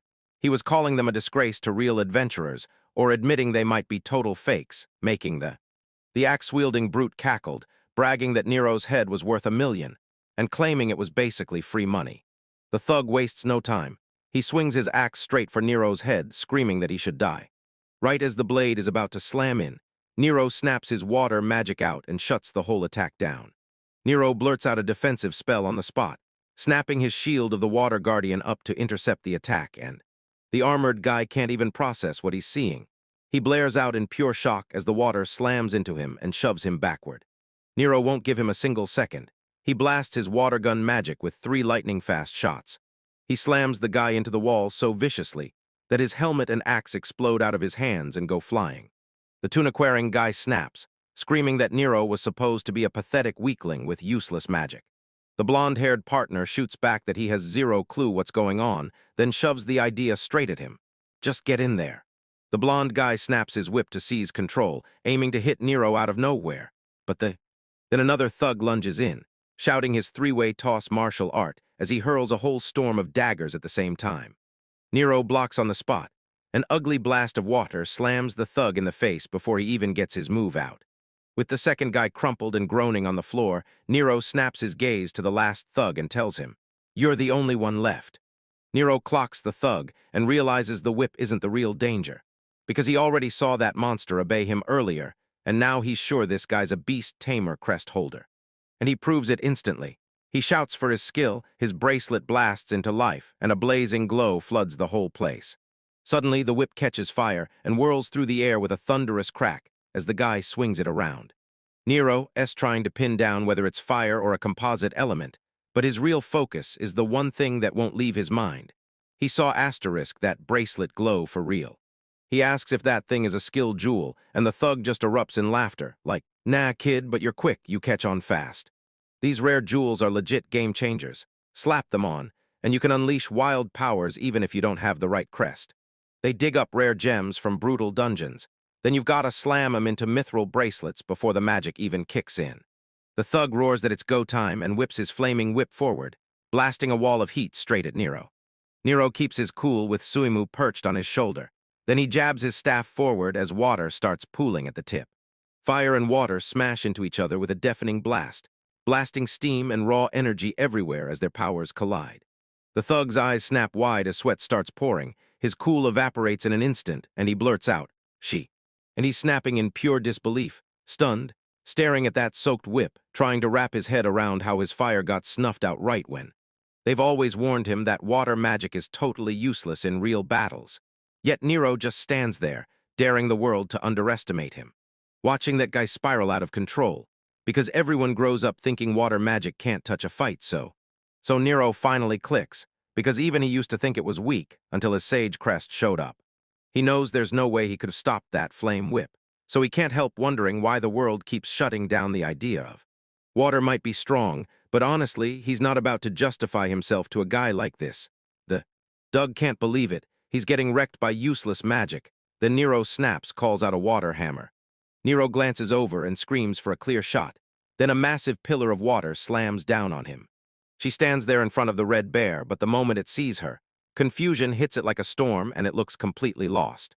Clare springs up into the air, coils her body for a brutal overhead smash, and shouts her martial art name. She shrieks like Thor as she hammers her weapon straight down, so hard the ground splits beneath her. She wipes the dust off and finishes the fight clean, then glances at Nero like, "Looks like you're done over there too, huh?" He admits his magic is ridiculously impressive, and Nero's instantly clocking that this thug is probably a beast tamer. He's way more stunned that Clare wiped out that magic beast solo, until Clare realizes the red bear only backed off because the new.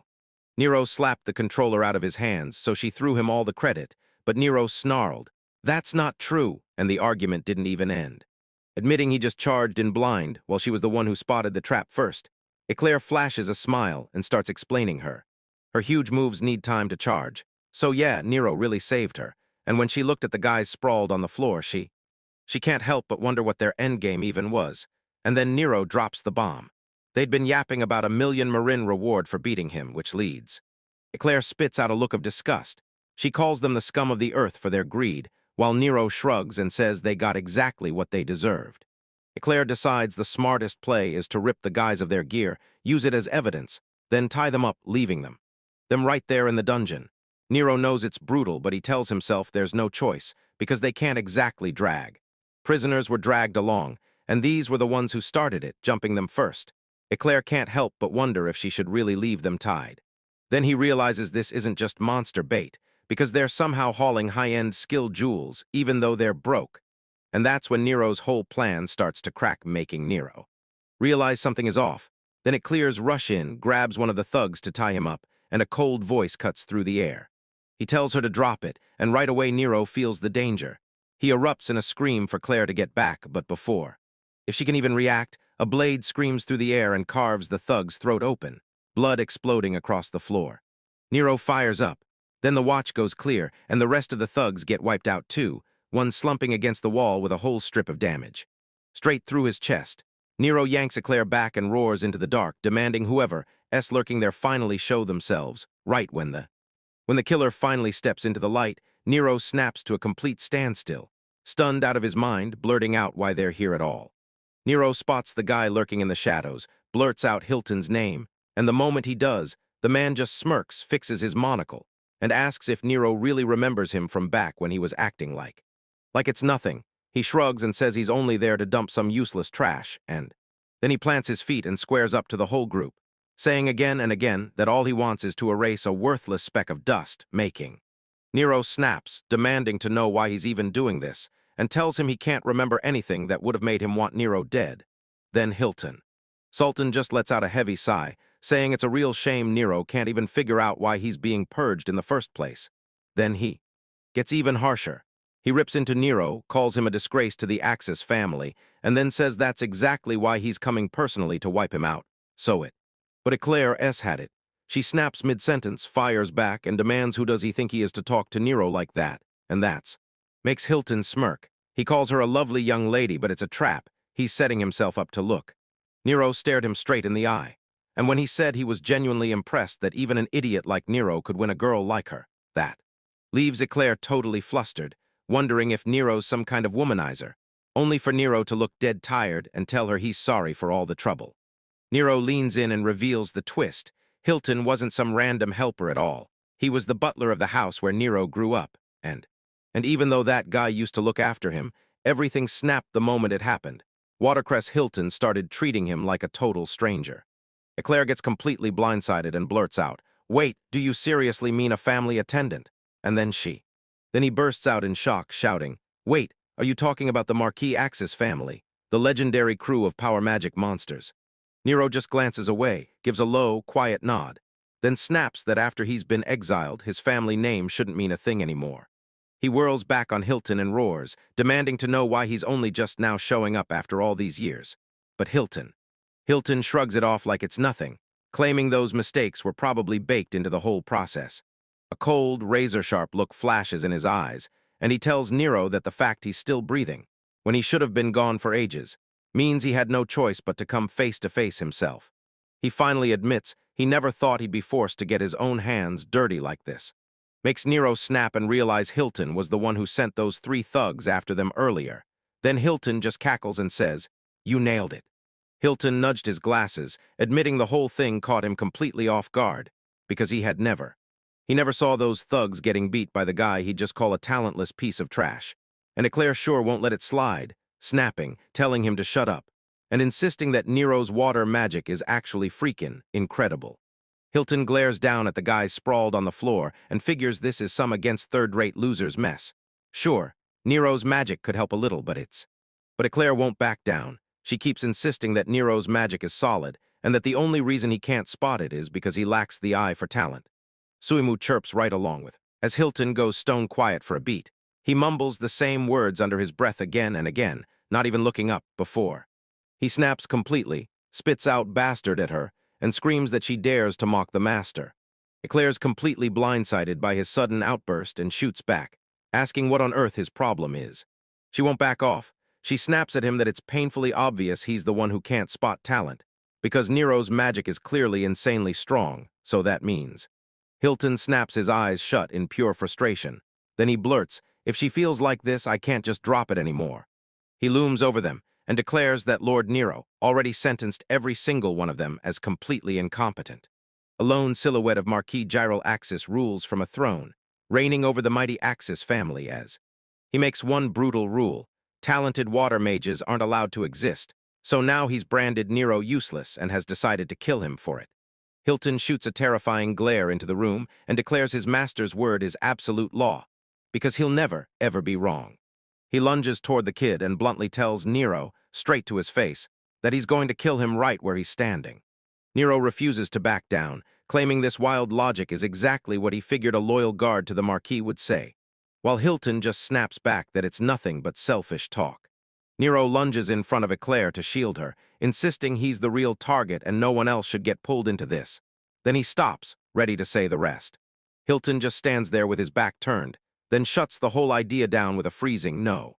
He whips around and tells them their bad luck kicked in the instant they teamed up with someone like Nero, so now they've got to leave, especially because he can't stomach what Clare said to his master earlier.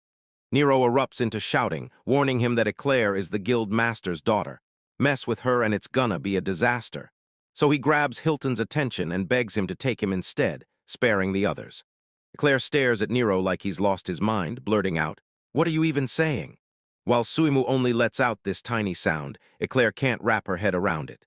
Hilton is laughing at them from across the room, and Nero just watches, jittery and tense, like the guy is about to snap. He scrubs his face like he's done with it, grumbling about what a nightmare trash is, people with zero foresight, and it all looks pathetic to him. He strides up to them, demands to know if they still don't get why he picked this exact dungeon, then starts laying it out. Once he wipes out every last one of them, he's going to. He tries to shrug it off as just an accident, then points at the bodies on the ground and vows to use them, claiming they were only bandits in disguise. The plan is to wipe out Nero and the others, then dump their bodies right beside the rest, so the guards will buy that they wiped each other out in that bandit raid. Then he shot them a creepy look like, "Yeah, this is a dungeon, and here if you just leave the bodies where they drop, the monsters will crawl in and wipe the scene clean." Nero and Clare. Both of them freeze and shake. But then Nero whips his head around, grabs Clare's attention, and barks for her to shove Suimu up and run like there's no tomorrow. Instead of running, Clare crashes into him with a brutal slug and roars that he's an idiot. Then Suimu gets flung around too, as she makes it crystal clear she's not going anywhere. Clare barrels right up to Nero, screaming that he's gotta be messing with them because she and Suimu are his allies. She can't wrap her head around the fact he's telling them to flee right this second. She straight up asks what the point is of forming a party if they're just gonna scatter, and she makes it crystal clear they're not leaving a comrade behind, while Suimu chirps in agreement and Nero freezes there, stunned to the core.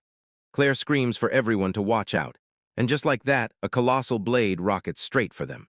Hilton slouches like he's barely awake, saying he's shocked they've survived this long against his chakrams.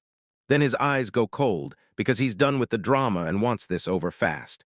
As he stares at them through the middle of his weapon, he laughs and tells them their escape talk is pointless, because he never planned to let a single one of them walk away.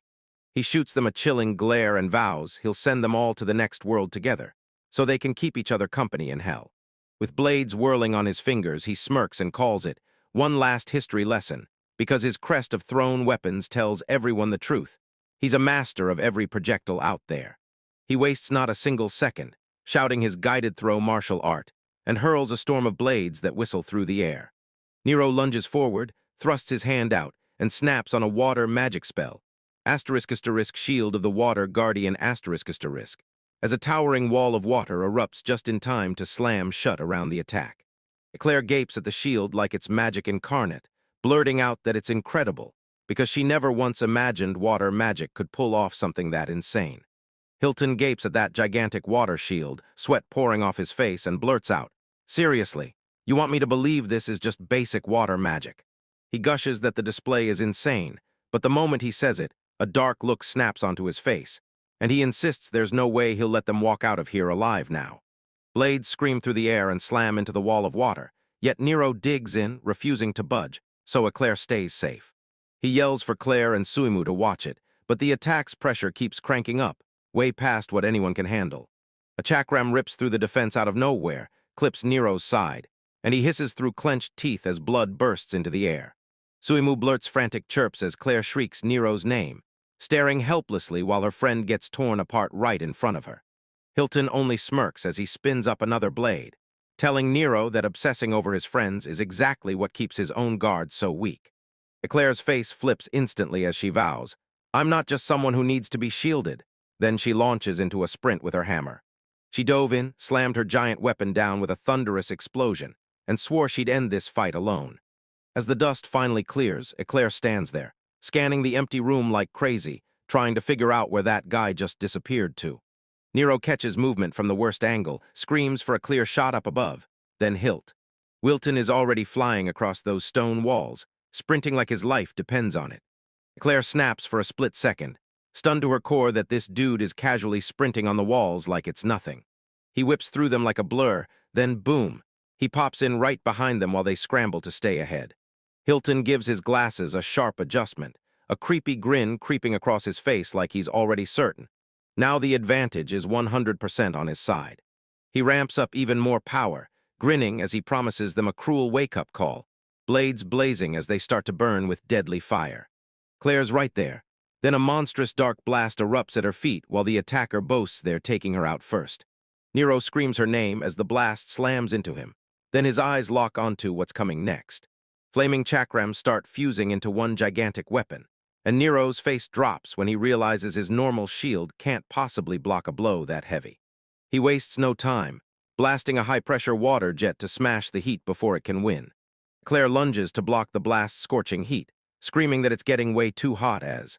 Nero stares as the smoke finally clears, worry tightening his face, while Hilton just stands there like nothing ever happened, totally unbothered. Nero finally explodes. He snaps, yells at the guy, and makes it crystal clear. He won't let him hurt his friends again. Hilton looks absolutely furious. He calls it unforgivable that a defect like Nero would even dare to talk to him like that, and he snaps right back into the fight, leaping high into the air to launch his explosive throw. Nero stays on guard, but the moment he watches Hilton fight, he realizes something is way off. He can't shake it. The guy's physical skill and fire magic are so wild and versatile that there's no way they're just a normal attribute. Clare snaps too. Remembering that weird magic Hilton used on the thief earlier, the pieces finally click into place. Nero decides to prove a theory, launches a brutal barrage of water spears, and slams a razor-sharp wave straight toward himself. Hilton keeps twirling around those spears like they're a game, taunting Nero. "Where are you even aiming with that sloppy shot?" Nero's face hardens like he's got the guy trapped, and he goes, "Everything is playing out just the way I planned," like he's already won. Hilton snaps into panic the second he realizes he's been struck, staring down at his arm as fresh blood spills in steady drops. He finally snaps into focus, realizing those flashy attacks were never the real threat at all. They were just bait to make him drop his guard. Clare stands frozen for a beat. Then her eyes catch the jewel he's hiding, and shock hits her like lightning. Nero says he felt something was off the whole time, then calls out Hilton for snatching that bracelet from the bandit they ran into earlier. Hilton straightens his monocle like a smug statue, insists he did nothing wrong, and swears he didn't steal a thing. He was just reclaiming what he'd lent out. Then he just locks eyes with them, dares them to look back, and snaps. Why does it even matter when he's using those jewels to take them out anyway? He rockets into the sky, shouting that nothing changes, and that Nero and Clare are still stuck at a brutal disadvantage.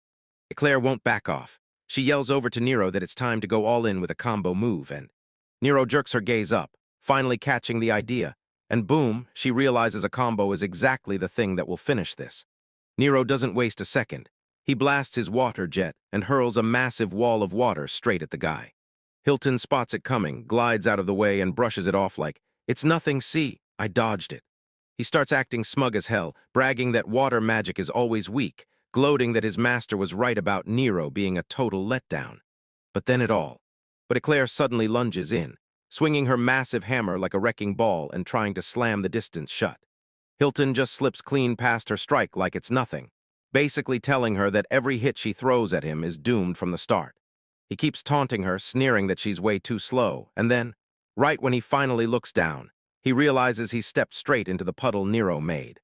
Clare flashes this huge grin and fires. "So what do you think about lightning?" Right while he's standing in the water. He finally clocks the bait, snaps, and spirals, because there's no escape from what's about to hit him. Clare drops her hammer with a thunderous slam. Lightning erupts into the water and completely fries him in a flawless hit combo. Hilton collapses onto his knees, utterly wrecked, groaning through the pain as Nero and Clare tower over him. Clare bursts into cheers, convinced she finally snagged him, all hyped up, yet. But the vibe flips the second Hilton locks eyes with them. He looks totally fine, so Nero and Clare just freeze. They're completely stunned, and Eichler snaps, yelling that there's no way he should have survived a direct electrical blast like that. Hilton flicks his sleeve, admits he's been tracking them for intel, and then the shock hits. It's a lightning-resistant jewel that saved his life. He fesses up that he's genuinely impressed the water and electricity combo even worked, watching them scramble to regroup. Nero snaps into focus and starts piecing it all together, terrified that the weird chill he felt at the entrance was actually Hilton. Chasing them the whole way through the dungeon, silently, perfectly, until the ugly truth hit. Nobody noticed at all, and that realization sank hard. But Hilton's not finished. He keeps going, saying Clare looks totally wrecked and her gear is probably cheap garbage. Clare starts to panic when she realizes her best combo has been cracked, and that means her main game plan is suddenly useless. Hilton wears that evil grin and practically laughs, as he tells them they've officially just made their biggest mistake. Hilton jeers at them from midair, screaming that their worst mistake was not finishing him off when they had the chance. Right near. Nero blasts him with water pistol magic to shut him up, but Hilton is rocket fast. He turns into a full-on blur, and it cuts off right as Clare hammers away like it's her last shot, swinging a monster of a strike that won't land. Then it just blasts the cave wall, while Hilton effortlessly drifts out of reach like she's barely even trying. Nero breaks into a cold sweat the second he realizes they're trapped in a nightmare. This guy's speed is on a whole other level. Hilton just cackles at their wild dive through the air, then shuts them down, telling them it's pointless because kids like them could never ever catch him. Nero doesn't even get a breath in before the attack whips around his back, only to realize, way too late, that the whole thing was a trap. Clare gets nailed by a straight-on blast, screams the moment it lands, and even tiny Suimu's eyes widen in pure panic. Nero screams her name, whipped into panic as he scans the scene, desperate to see just how badly she's been hurt. It shoots him a shaky, forced smile and brushes everything off, muttering, "Don't worry, it's just a scratch." Hilton doesn't bat an eye. He just stares them down and declares that, in the end, they'll all just be dust. Nero clenches his jaw and grinds his teeth in pure frustration, muttering curses under his breath as everything spirals out of control. He keeps replaying that moment when he craved freedom, burning to ditch his old family life, especially now that he finally rebuilt everything and started over as a normal guy. He can't shake the feeling this guy won't even give him a shred of peace. He looks up at Hilton, and the man just hangs there. He smirks as he looks down and admits it. Nero actually managed to tag him with even the tiniest bit of damage, and he's genuinely shocked. Hilton tells Nero that his original goal was simple: wipe out a piece of trash just like him. But now he's tweaking the plan and turning it into something bigger. He jabs a finger at Clare and Suimu, declares he'll crush the woman and the slime first, and swears the brutality will be so savage that Nero spends the rest of his life choking on regret. Nero stood there frozen in total disbelief, barely able to wrap his head around the absolute wild things that guy was spitting out. Nero clenches his sword until his knuckles ache, rage flaring because Hilton threw him out, and now he's ready to crush the very first real friends he's ever found. He clenches his focus and realizes he might have only one shot: dump his acid rain magic across the whole area and finally crush this guy. Nero realizes that if he unleashes his heavy-hitting magic in this cramped spot, the blast could easily swallow Clare and the others. He steels himself and pushes his thoughts harder because Clare has to get home safely, unlike him, who never got that kind of rescue. Suddenly it hits him, clear as day, when he first met the guild master as he was rushing toward the guild. Back then, Sanders clocked that Nero was acting way off, and he shot him a direct question: "What's going on?" So the big guy shrugged it off with a booming laugh, saying he'd just been thinking about the way they used to play together back in the day. Nero flashes back to those soap bubbles from that memory, then wonders if he can pull them off in this cramped dungeon, only to realize it's still not nearly enough. Then it slams into him. If he mashes those bubbles with the same reaction Hilton got when his fire hit the water earlier, he shouts for his acid bubble float magic, then instantly slams down a gigantic water smoke screen that floods the entire area. Clare gapes in pure disbelief, stunned that water magic could pull off something like this at all.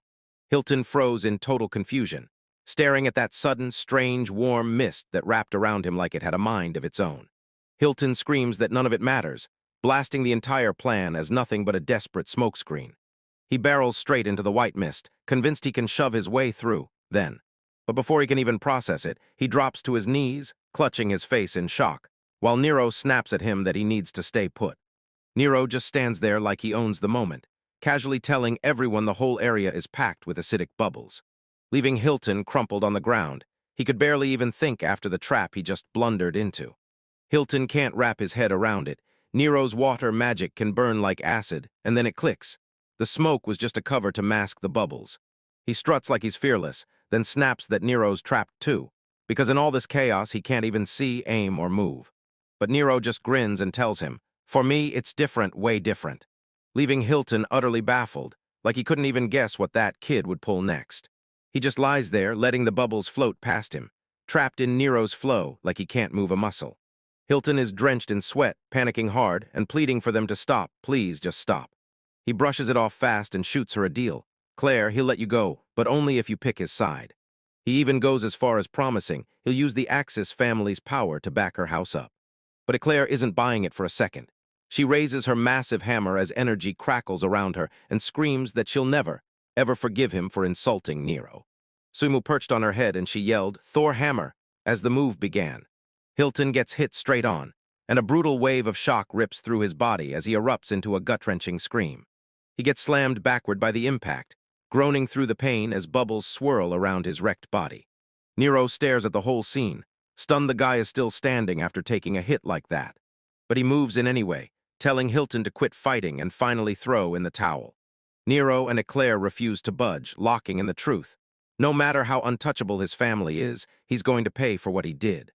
Nero and Clare tower over Hilton on the cracked battlefield. He's wrecked on the ground, but he keeps yapping, calling them shallow-minded trash like it's going to change anything.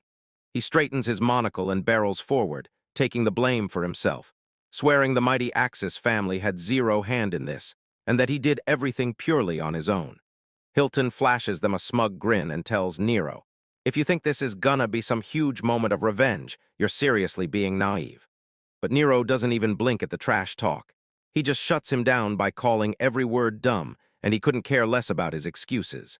Nero jabs his wand straight at the villain and growls that it doesn't matter if he took orders or not. He's still a criminal, and he's going down. Clare lunges in to back him up, shouting that Hilton's done either way, and Suimu chimes from the top of his head like, "I'm in too." Hilton bursts into laughter as he watches them dive into his coat, and he says the reason they're so soft is that they genuinely believe he's already done for. Nero spots the guy groping for something and instantly knows it's a trap, so he lunges forward and yells for Clare to get behind him, like he's racing the clock. He snaps up a shield the instant a massive, blinding blast of light erupts. Hilton shouts a final goodbye and bolts out, while Nero squints into the glare and yells at him to stop. Nero rubs his eyes, fuming because that blinding flash was nothing but a distraction to help Hilton slip away. Clare rubs her eyes and groans that it was way too bright, while Suimu keeps chirping right along like she couldn't agree harder. Nero glances back to make sure they're both fine, then he snaps into full apology mode, saying it's all his fault. Clare's apology lands like a punch, and when Suimu flashes him that terrifying dark stare, he freezes in place. Suddenly, Clare snaps into action. She starts swinging and drives hits into Nero again and again, shouting that she's had enough of his attitude. She slams into him and knocks him clean off his feet, and the instant he crashes onto the dirt, he screams. Leaning in close, Clare jabs his cheek hard and snaps that he's still acting like he's the only one who's responsible.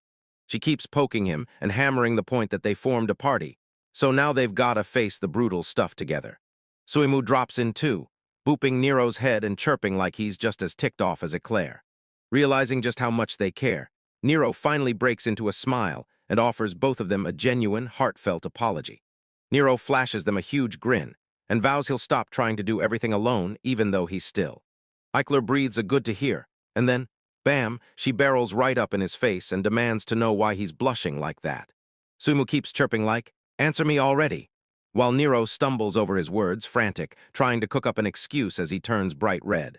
Clare is still parked right on top of him, and Nero finally snaps and asks if she could please get off him, like now.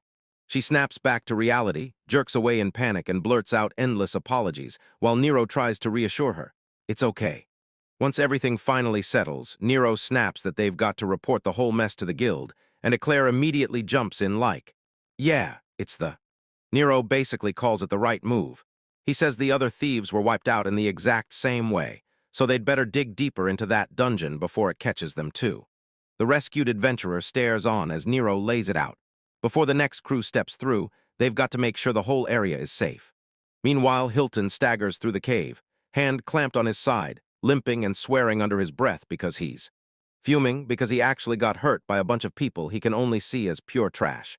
Out of nowhere, this tiny rat monster in a vest lunges out swinging an axe, screeching like crazy as it charges straight for Hilton, but Hilton doesn't even blink. He just snaps his blade through the air in one flawless sweep, splitting the creature clean in half. Fury kicks in, he stews and snaps under his breath, raging that someone as important as him is getting dragged down by petty lowlifes. His wound keeps screaming, and he snaps that it's those pests he's been hunting that ruined everything. As he gasps for air, he snatches his glasses into place and snaps back into the fight. Suddenly, the night leader and his whole party crash into the scene, and he just erupts in laughter, calling it a wild coincidence that they ended up finding him here.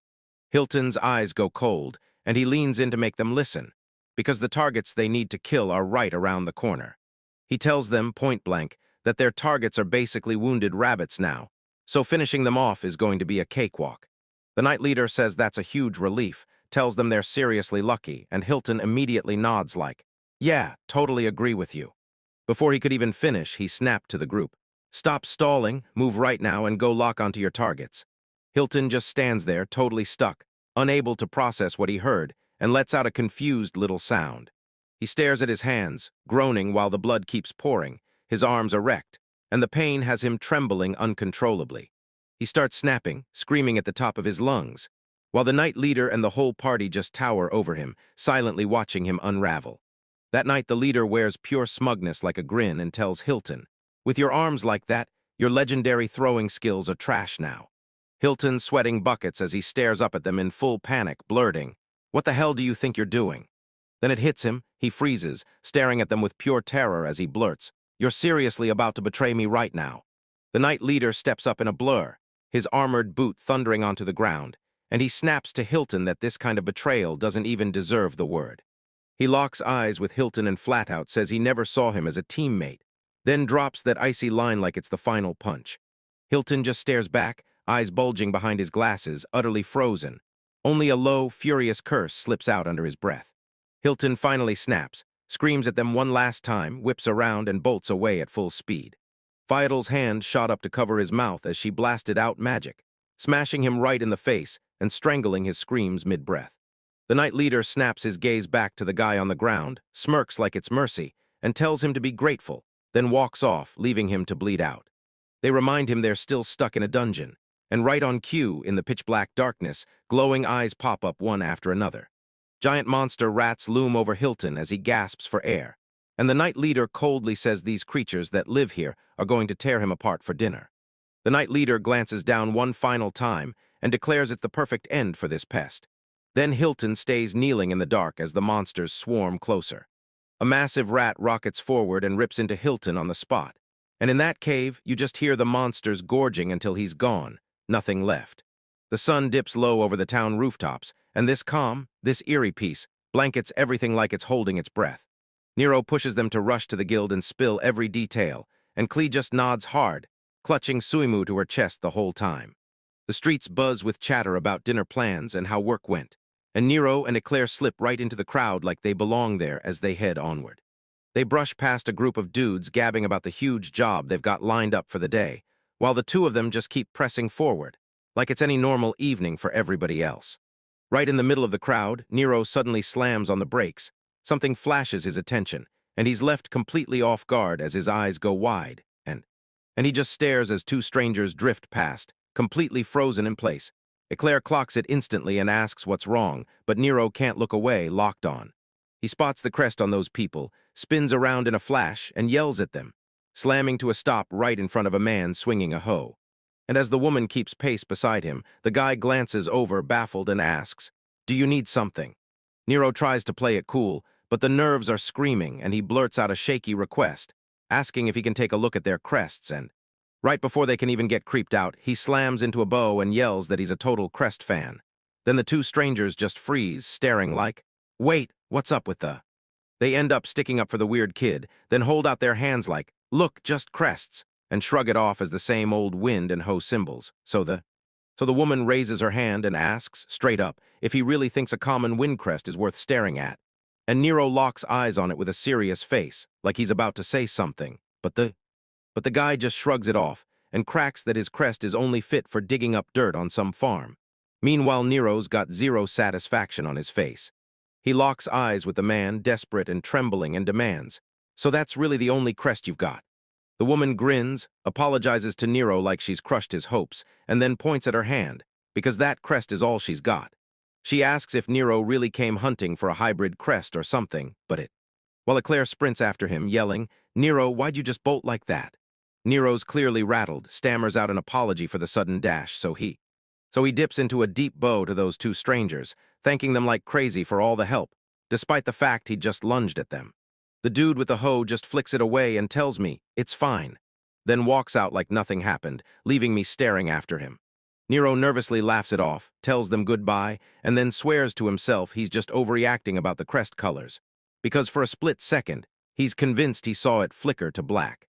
As Nero and Clare stride off, the man halts, stares after them, and can't stop wondering, did that kid really spot the truth? He starts losing his mind. Only people with the same crest are even supposed to see it, and Nero's got that lame water crest on his hand, so how is this happening? She stares at her own hand as that wild, intricate crest ignites above the fake one, and even though she can't figure out what's happening, she's still relieved she played it safe with a disguise, and her face drops to ice as she realizes, if Nero can see through every one of their tricks, then this is about to become a massive headache for their organization because turns out Nero's already kicked back with the guild master's daughter, the very same girl who becomes the next big target. Clare quips that Nero must be some kind of crest maniac, but Nero just bursts into laughter and shuts it down, then shrugs and tells them to head back and call it a day. So the two of them hurry back to the guild house as the sun starts sinking below the horizon. Floor flashes them a huge smile as they push through the doors, and Sanders Thor, the guild master, spots them right away and warmly welcomes them back. Sanders strides straight into Nero's space, eyes blazing, and warns him point-blank, "Don't you dare have tried anything with his daughter while they were gone." Clare snaps and tells her dad to knock it off right now, while Nero just stands there drenched in sweat, fighting to look unbothered, but she drops the bombshell. Something far bigger just happened, and it totally throws the guild master off guard as his mind starts racing. What on earth is going on? They slide into a private room, slam the door shut, and start talking like nobody else can hear them. Sanders pauses for a second to let it all sink in.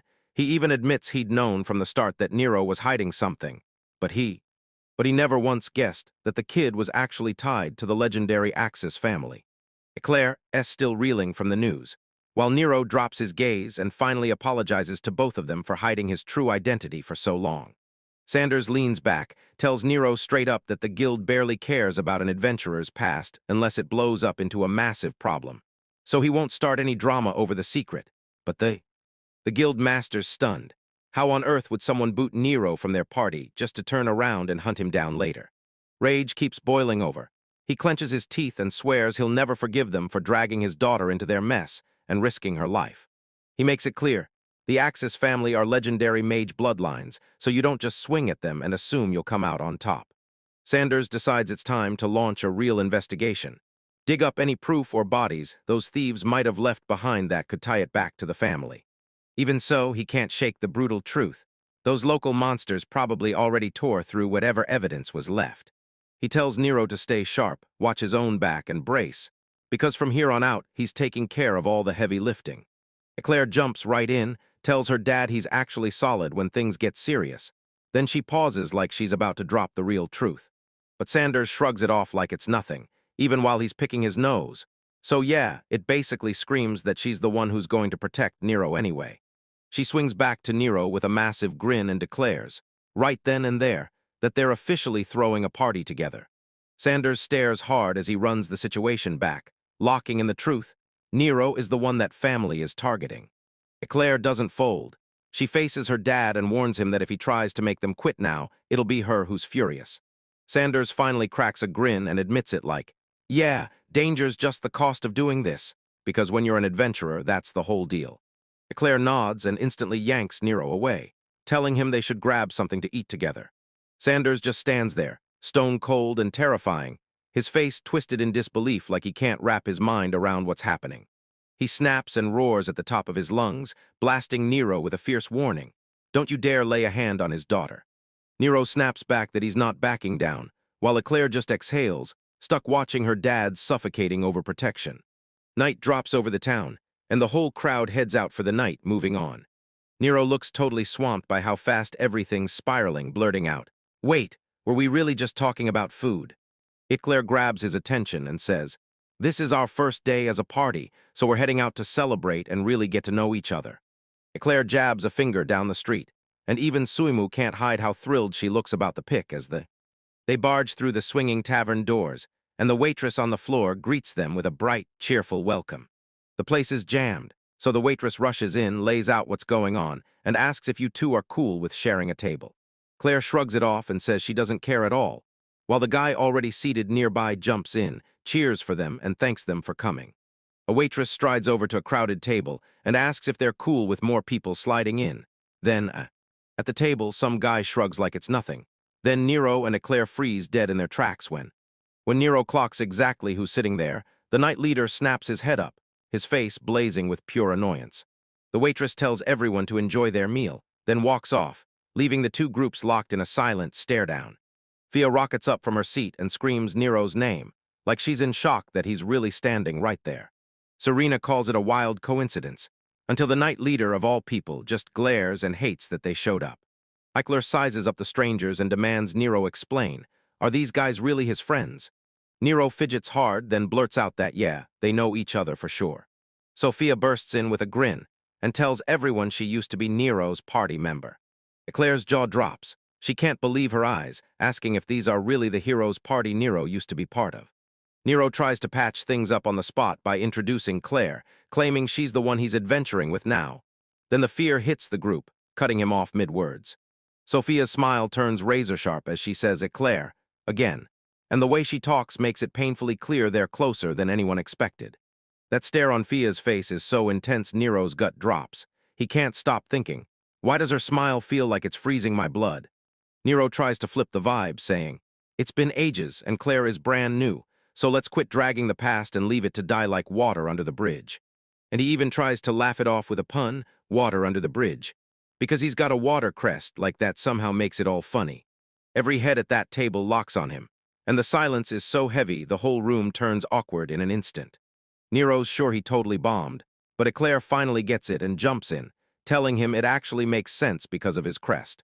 The waitress finally barrels up to their table with a huge grin, announces she brought everything they ordered, and, as she drops a massive feast on the table, roasted calf, crispy fried potatoes, and huge slabs of boar, filling every inch. She keeps the feast rolling, mountain pasta, sizzling skewers, and then she topples the whole room with a curry served inside a giant pineapple, making. Nero finally clocks it. Serena's hunger is still feral as she demolishes meal after meal, while Fia's jaw drops because all this food is somehow just for one person. The night leader finally breaks his silence, snaps that Nero doesn't need to beg forgiveness or scrub the past clean. He just has to stand tall like he's got pride. But Clare won't drop it. She locks eyes with the guy and demands to know the truth of why they really broke up with Nero. That night the leader just took a sip, smiled like it was nothing, and said it was simple. Nero got kicked out because he was useless, and then the story cut off there, and Clare can barely process it. She snaps back at him, furious at how they treated her friend. Nero tries to play it cool, but tells Clare the truth. Back when he was with their party, he was seriously weak, and his water magic barely did anything once the fight started. But Clare snaps, screaming that it doesn't matter, because Nero was always the one who could spot every trap in that dungeon. If Clare won't back down, she's going to shout that Nero using water magic doesn't mean they're allowed to mistreat him. As the night leader slams his drink down, he rants that Nero was okay for hauling bags, but in an actual fight he's nothing but dead weight. He keeps pushing, muttering that Nero was stamped to stay an E-rank nobody forever, so they finally dump him and cut him loose, and in his mind that's the whole story done. Clare just glares at the guy, sounding dead done with his attitude as she tells him she's had enough. She shoots forward and clamps onto Nero's arm, grinning as she admits she's thrilled they're this blind, because it gave her the perfect chance to build a party with a guy she can finally trust, and then it all cuts off, leaving. Nero's completely rattled by how close she is, and in the background he clocks her fear. eyes screaming like she's one step away from killing someone. Clare won't stop talking. She points out that Nero's already a D rank like her, and he's even prepping for the C rank promotion exam. The news slams into the Knight Leader like a punch to the chest, and he can barely breathe before repeating the wild claim, Nero's about to take a C rank test. A bitter look snaps onto his face as he mumbles under his breath, finally realizing why Nero has been clearing dungeons left and right. But Nero spots the mistake, snaps, "How did you even know I was in the dungeons?" And the Knight Leader goes stone still like he's been caught red-handed. Serena keeps devouring food while the Knight Leader tries to act calm, barking that he only knows Nero, because word spreads like wildfire among adventurers, and it's making him feel helpless. Nero finally noticed something he never clocked before. Clare wasn't just a guild member at all, she's the guild master's daughter, and she only just slipped that into the open. She bursts into laughter and points out that Clare is basically famous for being a thunder and iron hammer hybrid. Fia leans in with a smug grin and needles her, saying once she snaps, she becomes way scarier than real thunder. Clare doesn't skip a second. She snaps back with a sharp grin, asking if she's talking to the bomb girl who's got no fuse. The two of them lock eyes, grinning like nightmares, and right in the middle, Nero's stuck there, jerking his gaze left and right, fully panicking. Suddenly, the whole room erupts in laughter. Both girls crack up completely, while Nero and Suimu just sit there stunned like, "Wait, what just happened?" Fia jolts up from the table and tells Clare that she's the first person ever who's had the nerve to speak to her like that. Clare finally stands up, and honestly, she looks relieved that she can talk to another girl like this, because everyone else tiptoes around her thanks to her dad, and when the two of them realize there's nothing left to do, they break for some drinks, then seal their new bond with a huge, roaring high five. Suimu chirps in pure confusion, while Nero just stares on with a shaky grin, watching the girls instantly click after their high five, and Serena keeps snacking, and with zero drama she tosses out the idea. If the Knight Leader wants to quit digging in his heels, he should just play with Suimu for a while. The Knight Leader snaps. She starts yelling at her, demanding why he'd ever pull something so ridiculous, but then Suimu starts bouncing with pure excitement, and the Knight Leader groans as he realizes he's actually losing the battle to stay annoyed. He finally gives in and pokes the slime's squishy face. Then he realizes just how ridiculously soft it is. Suddenly he yanks back with a blazing red face and screams, "I'm done," swearing acting like this is completely beneath him, even though he snaps back into full focus, firing off a question to Nero. What kind of trick did he use to pull off a fresh party and shove them into dungeon diving this fast? Nero tries to tell everyone he's gotten way better with his water magic, but the Knight Leader cuts him off fast, basically saying water magic is worthless the second a real fight starts. Nero stays silent, stewing over the fact that the Knight Leader still hasn't gotten a real look at what he can do since he got tossed out of the group. He just smirks to himself, knowing the guild master can see his value plain as day, while his old leader still refuses to get it. Nero just smirks and tells them water magic isn't useless at all. It all comes down to how you use it, and the Knight Leader stares at Nero for a split second and instantly knows he's got zero intention of leaving the city, and he's not giving up. Look. Nero glances at his brand new party and grins. He's found the perfect crew, so he's staying right here and giving everything he's got, so the Knight Leader snaps at him like a stubborn brat, then backs off at the last second, growling that he won't try to kick him out of town anymore. He snaps to his feet and tells the team it's time to roll, but Fia looks crushed that they're leaving this soon. The leader shrugs it off and asks how long she thinks they'll just sit around being polite to a guy they already fired. But Serena was the most furious of all. She tried to order one more round of food, and the leader snapped at her, yelling, "How much do you think you can actually eat?" As the night drags on, the stars ignite above the hushed city streets, but she's heading back alone when her gaze snaps onto a couple of guys who are clearly smashed out of their minds. One of them starts acting way too friendly, leans in with a gross grin, and asks her if she's free to go hang out with them. Drunk Thugga lets out a jittery laugh, jabs his buddy, and tells Floor this is just a random pickup because the other guy's totally wasted. But then, out of pure nowhere, a mysterious woman appears and demands to know if they're really planning to entertain her tonight. Drunk Thug B gets all revved up, shouts that he's gonna treat her right, and bolts out, leaving his friends stunned because somehow they actually pulled it off. Under the blazing full moon, the woman tilts her head back and breathes. "It's so beautiful up there," like she's stunned by the whole sky. The guy in the overalls leans in as he adjusts the clothes, and he blurts out that a night like this makes him feel like he's about to lose his mind. out of pure excitement. She shoots them a smile and with those wild swirling spirals in her eyes, demands they both stare straight at her. Those two guys are completely stunned, staring at her like her eyes are so gorgeous they're getting yanked right into them. Then she slips right past them without a glance and keeps walking, so the two of them are left frozen in place like statues. Later, another group trudges down the alley, and when they spot the two of them standing there frozen in place, they just stare in disbelief. One of the guys bursts into laughter, asks if they drank way too much, and warns them not to doze off while they're still standing. Under the moonlight, the two thugs snap, screaming at full volume, clutching their heads like their brains just melted, completely losing it. Everyone nearby panics, screaming that these guys suddenly snapped for no reason. But the mysterious woman just keeps striding off, humming under her breath and not even glancing back, leaving the... She lets out a dark giggle and a smug smirk, like she just set those guys on fire with her own hands. Then she starts to.